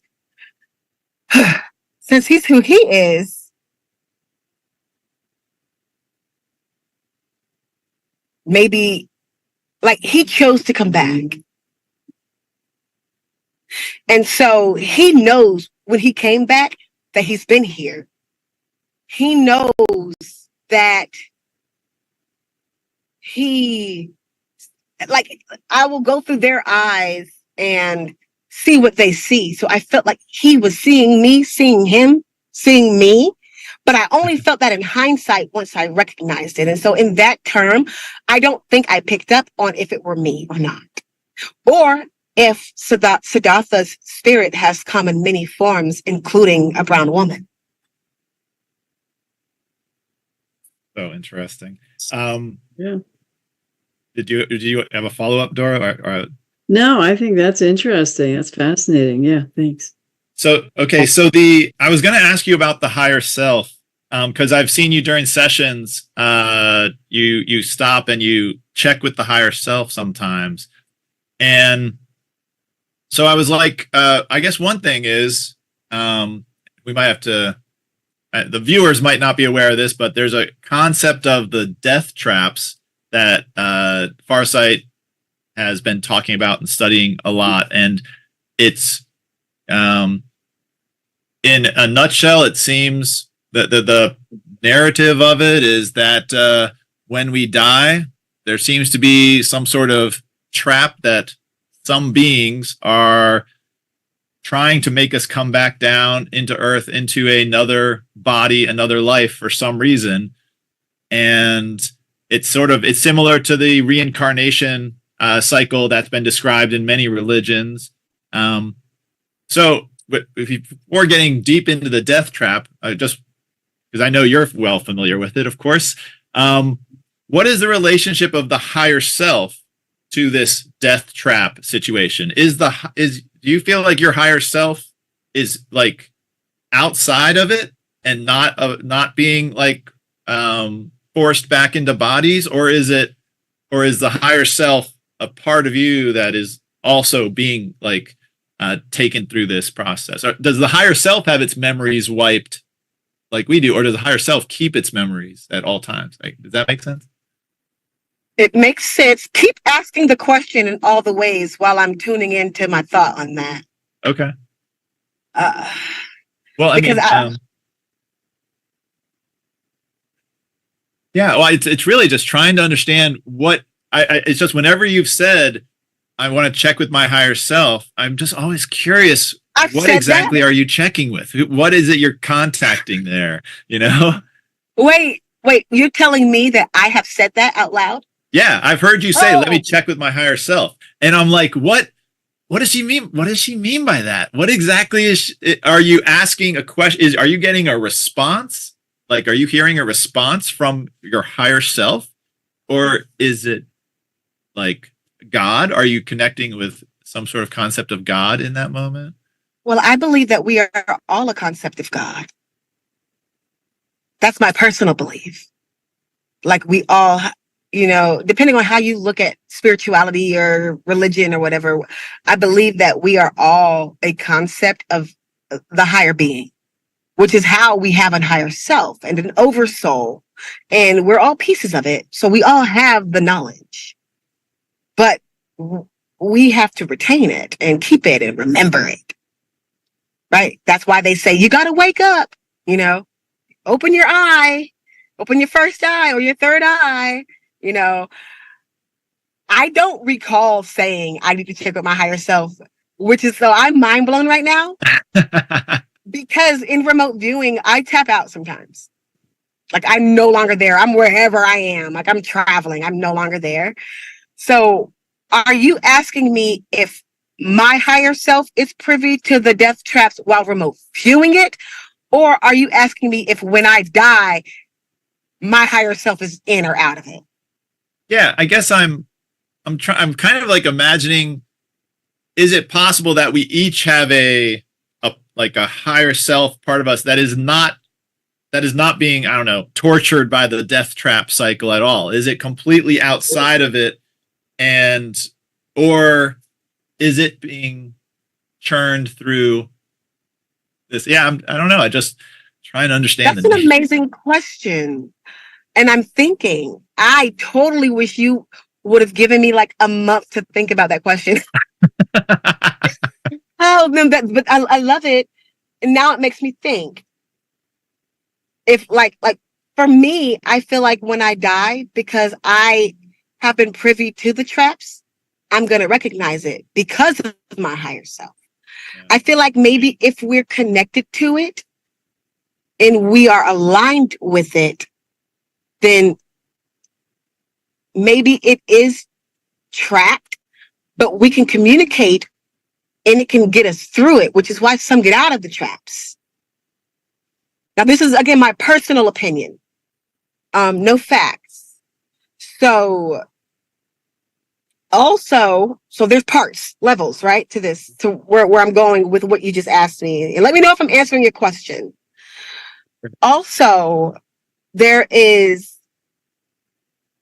the fact of, like what you just said, the higher self not at all being trapped in it. And maybe those are the ones that get sucked away. So like maybe the ones who's higher, who if you're not tethered to it or connected to it, then you can't learn from it, right? You can't pick up on the frequency. So when I'm checking in with my higher self, I am checking in and I'm tapping into the thing that's omnipotent. I'm tapping into the all-knowing self. And what I always say, and I'm trying to put my phone down right here so I can show you, is when we're remote viewing, this is our mind, right? This is our subconscious, our conscious and our subconscious mind. And this is our higher self. And it waits. Our target coordinates have nothing to do with the project. They are a distraction. And so what happens is we're like 1, 2, 3, 4, 5, 6, 7, 8. And at that time, the higher self is opening little like this. I mean, our lower form, our lower self, where we are now is starting to open, and our higher self goes, I have this much time to get this much information through. And then it closes back up immediately. So it's like 1, 2, 3, 4, 5, 6, 7, 8. Sure, I have this information. All right, that's the best I could get through in that moment. So our higher self knows. But if we're not open to it and awakened and receptive to what our higher self is telling us, that's a wild thought. Oh no, that couldn't be real. That's not real because of what we've been taught in our human form. We are spiritual beings living a human life, not the other way around. And so my belief, and this is my personal belief, this is nothing I've been taught, this is just based on my experiences, is that if we are not connected to the higher form, then we don't get the messages. And if we are not connected to the higher form, then it is not trapped with us. So we're wandering aimlessly. And the way we reconnect with our higher self is when we wake up in this lifetime, in this world, in this universe. This is when we wake up. I've made that connection. I've understood that there's a bigger version of myself. I know that I can communicate with it, not as a separate entity. We are one, just as a higher version, as that high vibrational frequency. And that's how I view the higher self. So when I do realize I might say it. I'm checking it. Let me check in with myself real quick, like my true self. We go in and tap in, and I'm like, self, what is going on here? And then self goes, this is what's going on here. And then I tell you guys. You know, this is actually, I've studied a lot of Buddhism, and it completely lines up, you know. The pulling in and the connecting with this higher knowing is called insight, like insight meditation. Maybe you've heard of it. Similar, it's Vipassana. And so, yeah, everything you're saying, it kind of like puzzle pieces fitting into the Buddhist picture as well. So I just wanted to point that out. It's very interesting. That's wonderful, because I am a Buddhist practitioner. So I lost my cahoots when I went there. But my biggest goal is to really live a correct Buddhist life. And in Reiki, I'm attuned to all. I'm a Reiki master, but my personal attunement is Hanshaza Shongin, which means correct Buddhist mind. And so I think it's amazing that was the case, that's the one that came up for me in my reading, for me to be like strongly connected to. I chant Nam Myoho Renge Kyo, and my goal is to live in true mindfulness. And so in the Buddhist way of true mindfulness is to really be so connected with self that you're not worried about anything external. And that's how you can really soar. And that's how you're connected to source, the source within you. Because remember, I believe that I'm source too, and that you're source, and that he or she or they are source. We just have to remember that we're source, that we are of that highest state, that we are of that high Buddha. And so it's amazing that you said that. That's a really strong connection for me. Yeah. So go ahead, Matt. All right, did you have something? What's next? Okay. Okay. So I guess back to the big picture about Farsight. so if Farsight is what it says it is, if remote viewing is real and it really is as powerful as it seems to be, then it seems to me that the Farsight Institute is one of the most powerful and most important organizations and groups of people on Earth right now. And so that's a big thing to be. And so I'm really curious. And it also seems, I mean, it's clear the US government has studied remote viewing, tried to use it for spying. Stanford studied it. There's no way the US government and the CIA or any government on Earth has stopped using it if it works. So they have to feel something about the Farsight Institute. And so, I mean, I guess some people might wonder, is the Farsight Institute actually controlled by the US government or the CIA? Or do you feel threatened by the governments or foreign or domestic governments or alien? I mean, do you guys feel like, do you have some sort of relationship with governments or alien groups that have directly contacted you in some way? You're muted. Sorry, I muted because I know that you can probably hear the driving. So when you're talking, I want to try to silence it as much as possible. Yeah, no worries. But to my knowledge, I don't know. When I first started, my mom was like, "No, you need a real job. What if the CIA takes you away because you're doing this?" Like, she was panicking. So that's a legit question. I still often wonder, like, when I do certain things, I'm like side-eyeing Courtney, like, are they gonna come get me? I'm like side-eyeing Courtney. So I've had these same thoughts. I'm side-eyeing him and I'm sitting here like, I think recently I did something. I don't know if it's published yet, so I don't want to say what it is. I think it was, I call him Baby Kennedy. Bobby Kennedy. Whatever Kennedy is doing something now. Yeah. Again, I don't pay attention to the TV or to, like, you know, to the stuff outside. I don't pay attention much to it. It's so much distortion.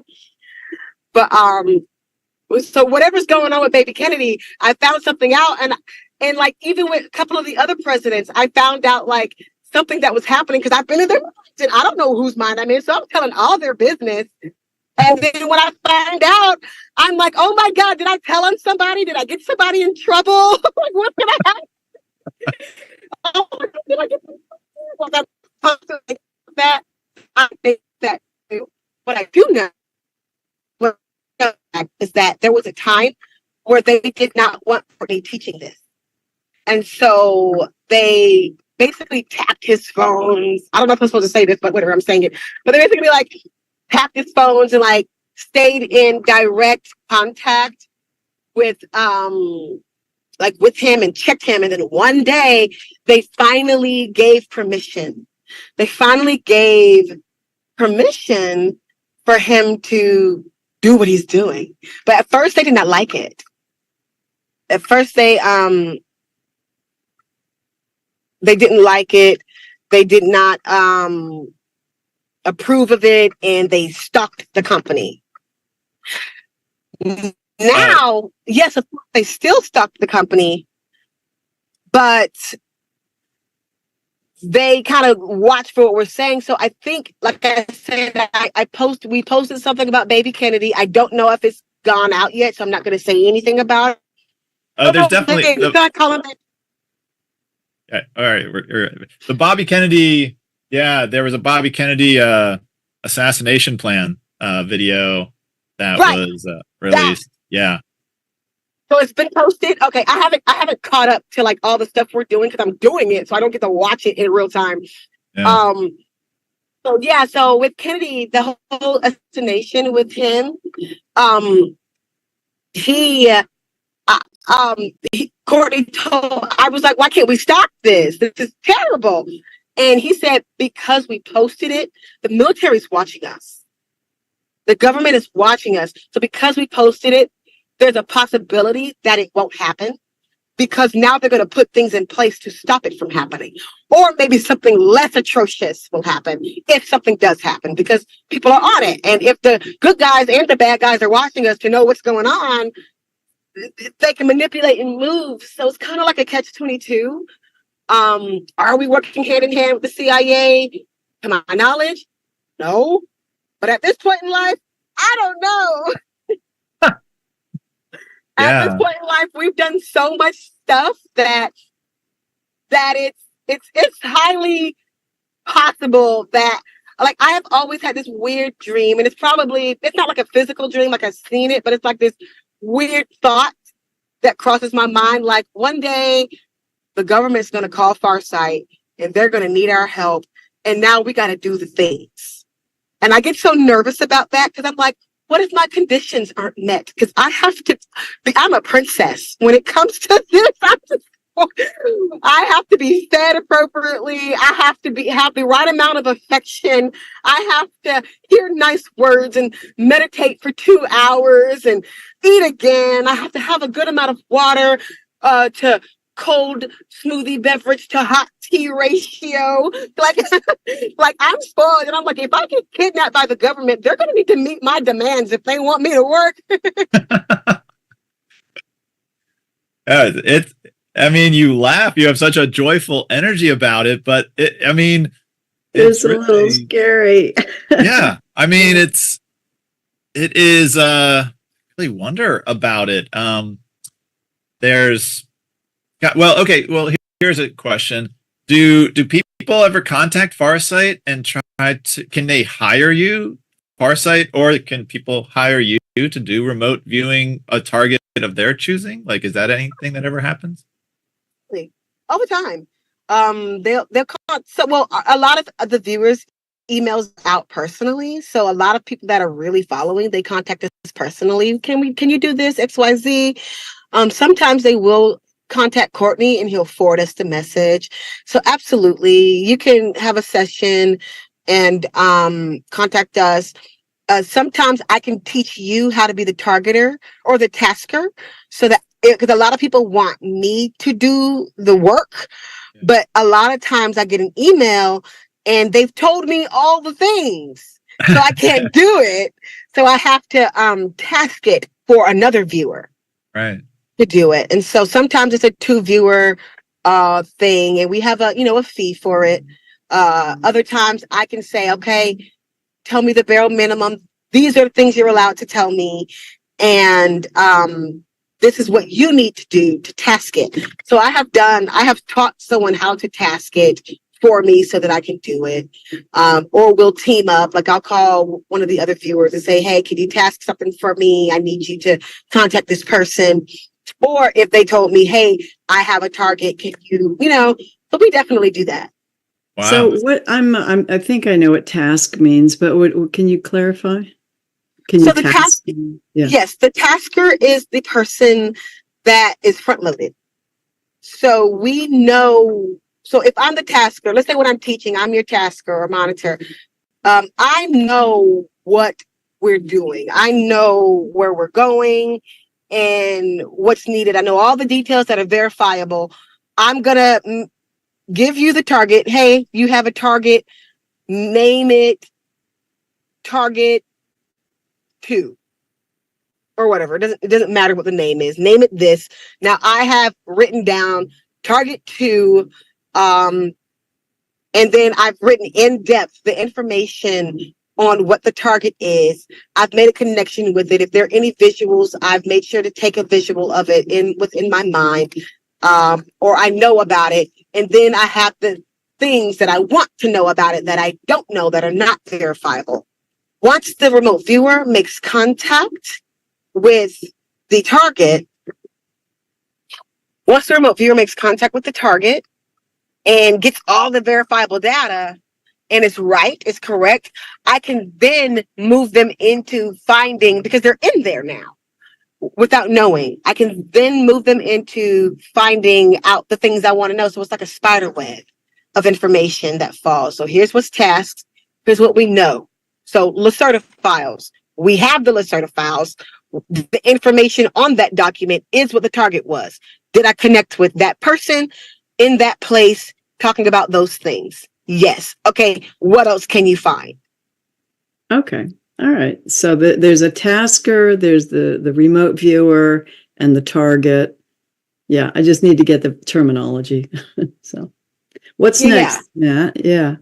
Well, I'm kind of curious about that process. So if you're the remote viewer and if I'm the tasker, I'm like, I would say your target is target XYZ, and then you would do a remote viewing session, and then you would tell me, the tasker, I'd get some result of what you had, and then I could guide you a little further. Like you identified 2 subjects or something. I could say deep mind probe subject 1 or something like that, or would that Basically. possibly? Yeah, that's a simplistic version. Yeah, basically, yes. The basic answer is yes. That's kind of how it works. And you would say, the first subject you found on whichever page this was, what you said, X, Y, and Z. That's subject A. Let's just call them subject A. Usually I'll label them myself. So the first one I find will be subject A. Second one I find will be subject B. Unless Courtney has something different for us to say. Because they have numbers written down. But if nothing's written down because you don't know all that's there in that space, I would typically label it if I'm dealing with people that don't know fully how to target. And then you will say, okay, on your subject A, what type of job do they do?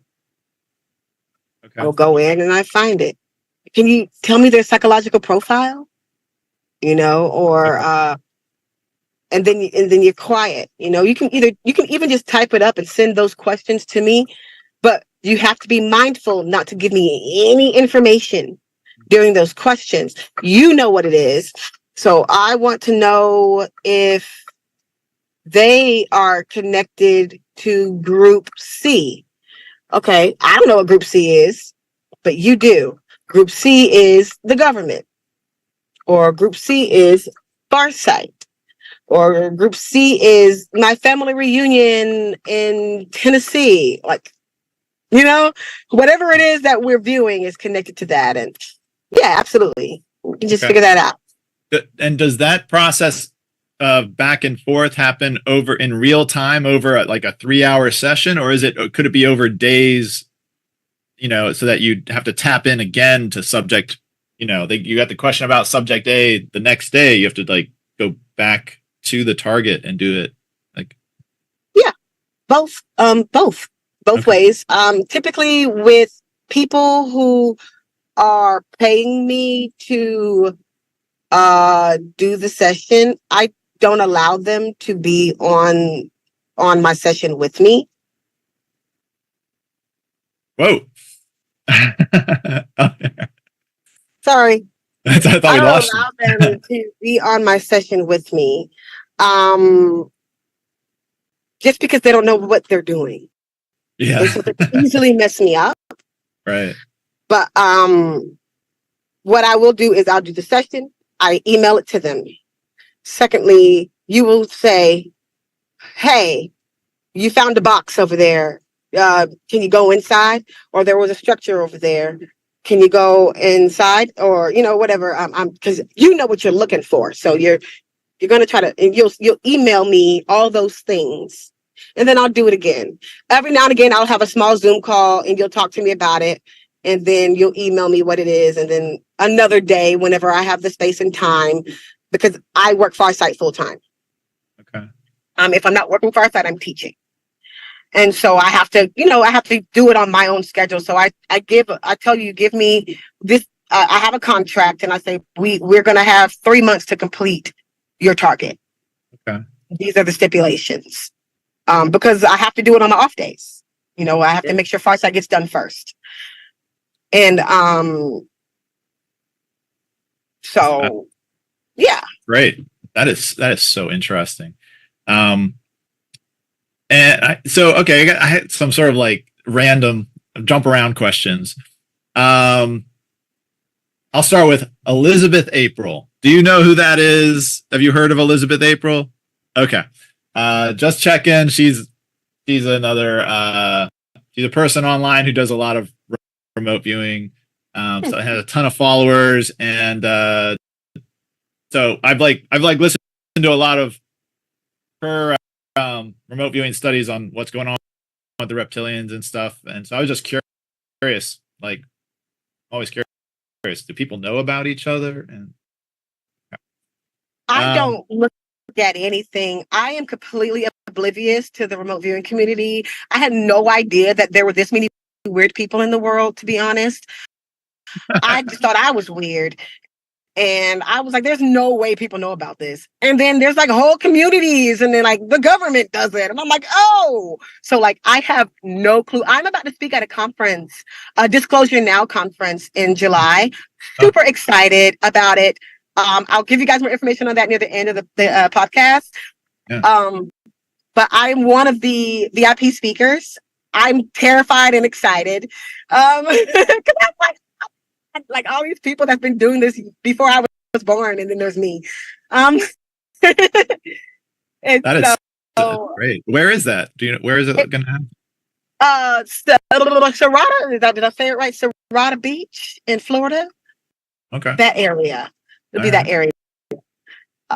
So there is and I'll send you flyer and like ticket links and everything if you like, and you can totally post it for the podcast and stuff. Great. But sorry,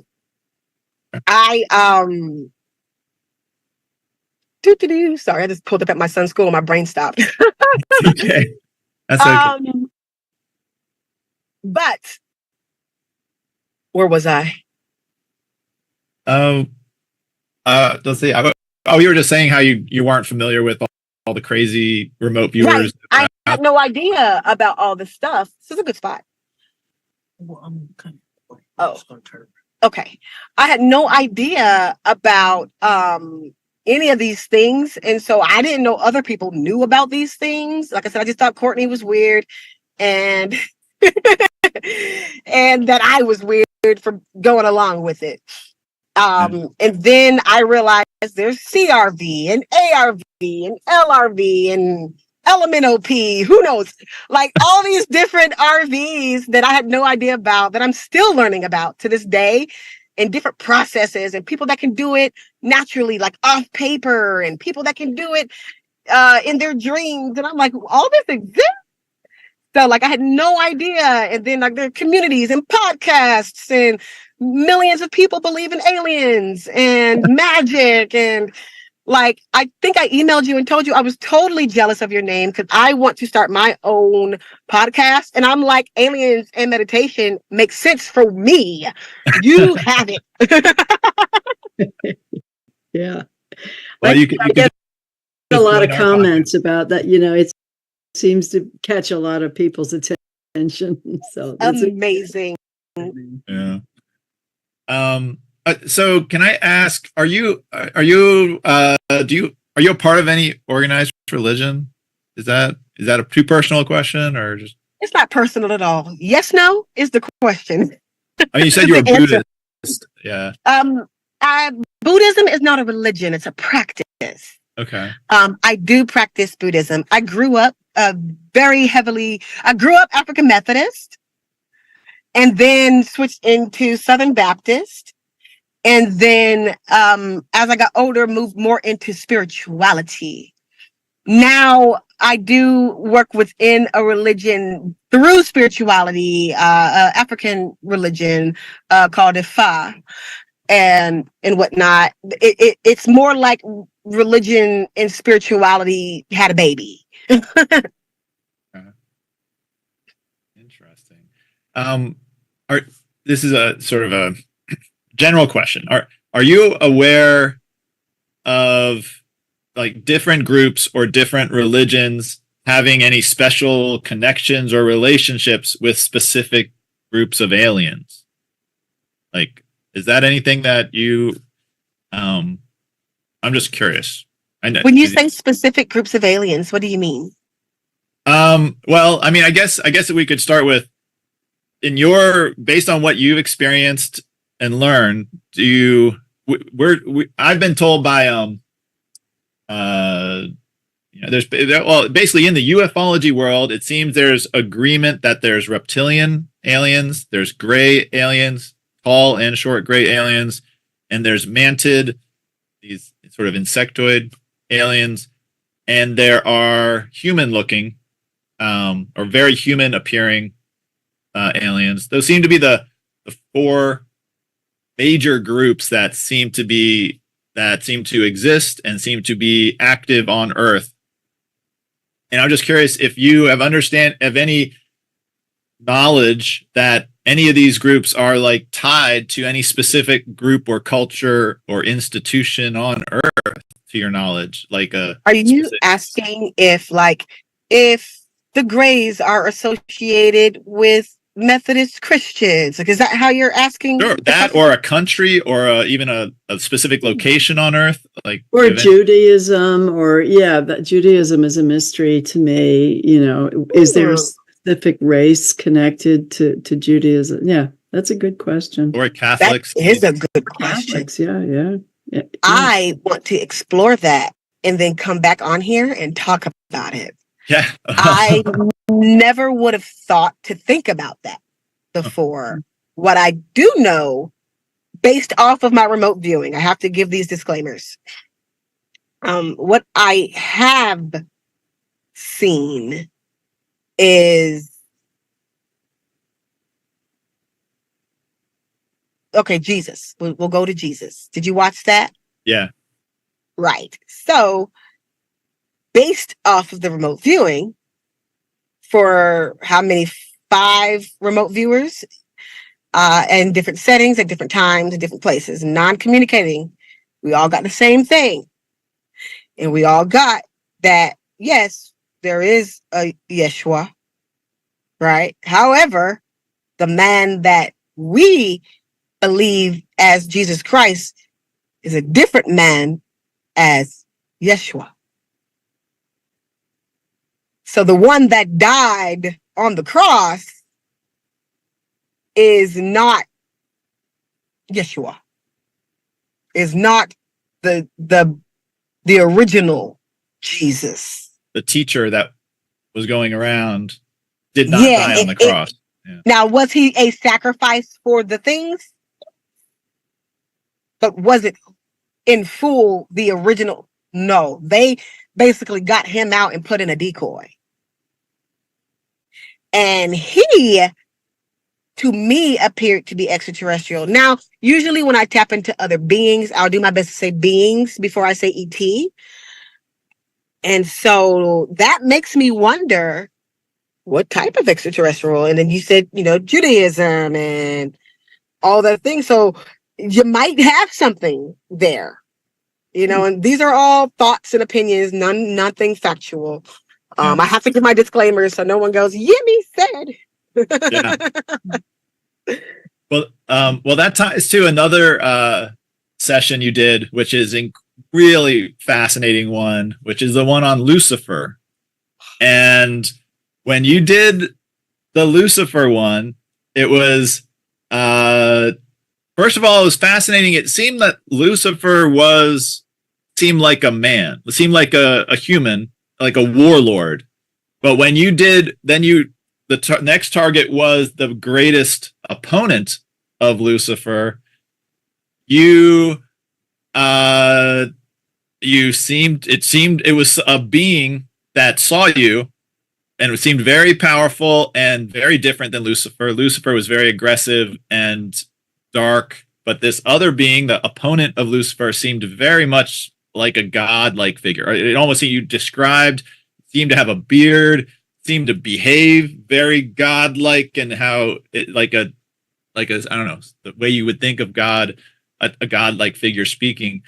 So, do you have anything? What are your impressions of both of those beings? Anything more you could share that from your memory about, especially the opponent of Lucifer? That's the being that really, it seemed like, trying to figure out, who was that? What was that? Was that God? Was that I believe that that was our representation of a higher source. I am trying to go back and remember because that was a few years ago for me. Okay. I think about 2 years ago for me. Maybe even 3, if I'm not mistaken, because these years are going by kind of quickly. So I got to go back in my memory. I remember Lucifer because that was what the target was. The other guy was someone I just tuned into. I was wondering if Lucifer was Enki. Are you familiar with Enki and Leal? I am not. Oh, they are aliens. I would like you to connect with them. Boy, that would be. Send me an email about that so I can. Boy, these I are might have come in contact with them and just don't know. These are the original gods that were supposed to have settled and come from extraterrestrial space to Earth, and they were the originals. And this is all in the cuneiform tablets of an ancient Babylon. This is new archaeology. They are translating these clay tablets, and this is the story that Enki was the original, that and Leal was the older brother, but they are the ones that got mankind started. They were our creators. Interesting. I don't know about them or anything. What I do know is that there are higher beings. And I believe that there are multiple higher beings. Those are belief systems, right? And so I try not to add belief systems into the remote viewing just because I see so much, right? Like even down to like Christianity, down to Jesus, like that was kind of, when I went to the War in Heaven, I cried for 2 days because it went against everything I was taught about heaven.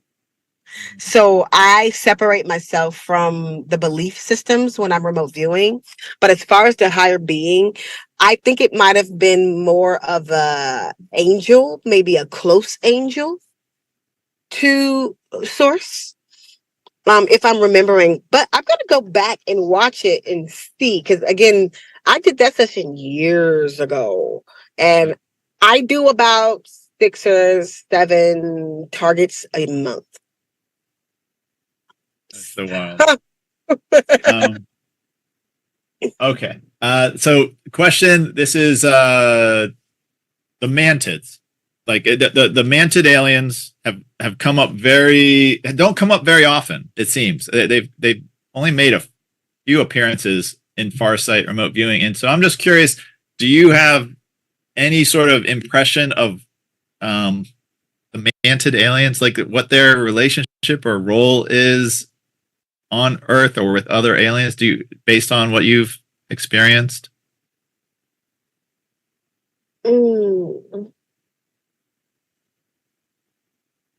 We haven't done much with them.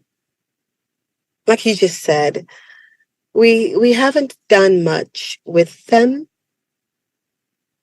but I'm throwing my consciousness back into the space.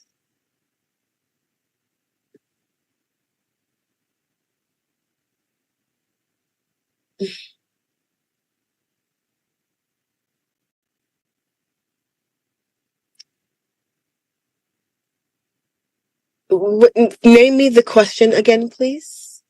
The mantid aliens, who are they? What are they doing? Why are they here?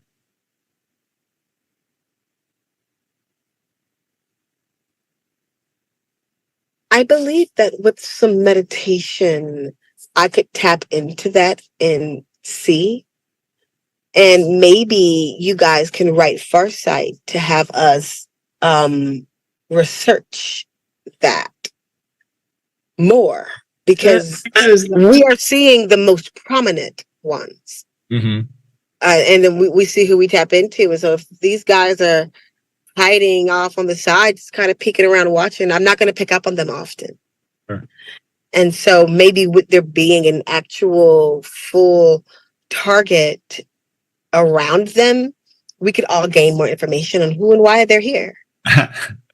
So can you go back in time? Because I was telling Matt, I think when I was a little girl, I had an experience with a mantid, and I just wasn't sure if you could go back in time, because that was probably 60 years ago or more. Absolutely. I, about 3 years ago, went back in time into a man named Tony Rodriguez. His mind, while he was a 10-year-old boy, he's older than me. So while he was a 10-year-old boy in the Secret Space program, and I helped him get his memories back. And I didn't know who this person was. And he went and bought a class for me and took my class. And I'm staring at his name. And I'm like, this name sounds familiar. But I'm just to teach in my class, minding my own business. And then he brought it up in the middle of class. And I'm like, oh my God. Like, I've never met somebody whose head I've been inside before. So that was wicked weird. Interesting. But definitely, I cross time all the time. That was my first experience. And that's exactly what remote viewing is. I call us, we're all time travelers in the truest form. And we go back and forward. Like I said, I went back, and because I went back, I saved this little kid's life, who is now a prominent person in remote viewing and in the world, and out teaching. And I get to share a stage with him in July. And I'm so excited. Wow. It's great. Wow. Gave him all of his memories back, and now he's able to talk about them. Fantastic. Well, this has been so amazing. I think we can wrap it up here. My mind is blown, and I just want to digest all this. And I think Doro and I are going to talk about bringing you back for some follow-ups, or I think there's so many potentials, because the potential is infinite. It's such an amazing tool, and you have such an amazing gift. So I just want to say thank you so much. I do have one more question to end on. Oh, sure. Go for it. For everyone. How can, because people hear this and they get spooked and they're scared and like, oh my God, somebody's in my head. And what would you recommend for people to just maintain that, maybe a kind of a protective bubble or a certain state of mind? What would be your suggestion? I would say to meditate. And when I say meditate with a purpose. Have a mantra, not just the Om or your Lam or Ram, not just those, but find a mantra that truly fits what your desire is. And so if you have a different language, or if you have a different belief system, or if there's something you found, if you're witchy, or you're, just whatever it may be, if there is a word or a phrase that means protection to you, use that mantra and imagine a bubble around you and encase yourself. And I'm protected. Find that trigger protection and use it. Meditate daily and connect with your higher self. Understand that you already have the power. You already know. You just have to walk in it. You have to walk in who and what you are, and who and what you are given. We all have a gift. We just have to remember what it is and tap into it and use it. Sometimes it's like a sword. Sometimes it's like a shield. But either way, it's protection. Thank you. Great. Well, gosh, thank you so much. It's been amazing learning and getting to know you a little bit through this. Any final words you want to say for people for how to, do you want to direct them anywhere, or any final words? Yeah.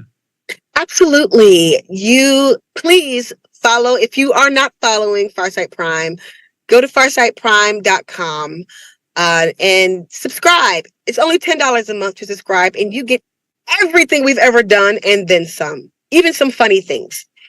Follow Courtney Brown Farsight on Instagram, and that's Farsight like seeing far.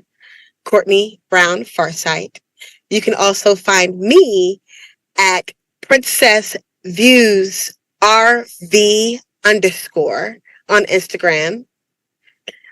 Or you can find me on Facebook at Yemi Janae. That's YEMEJEANEE.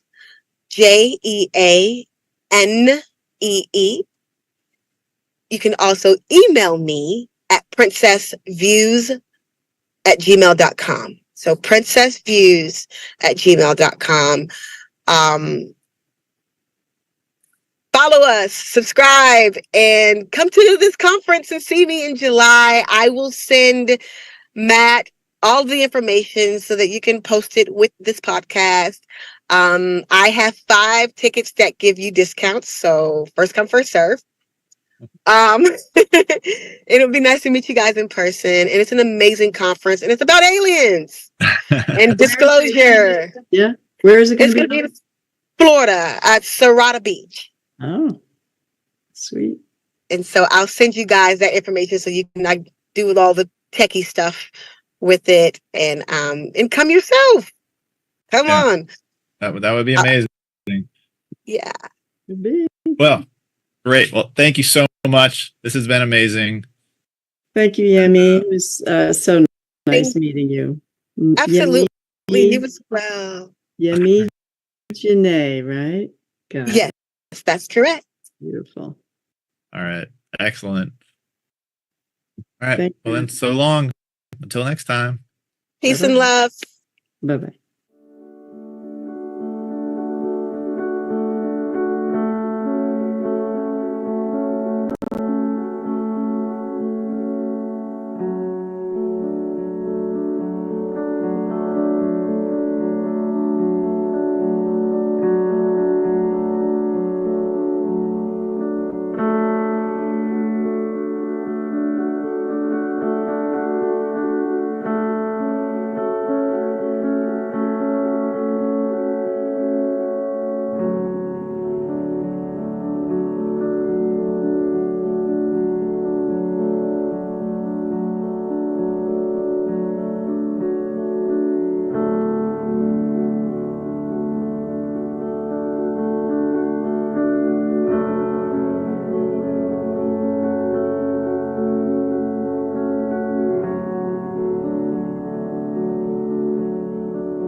All right.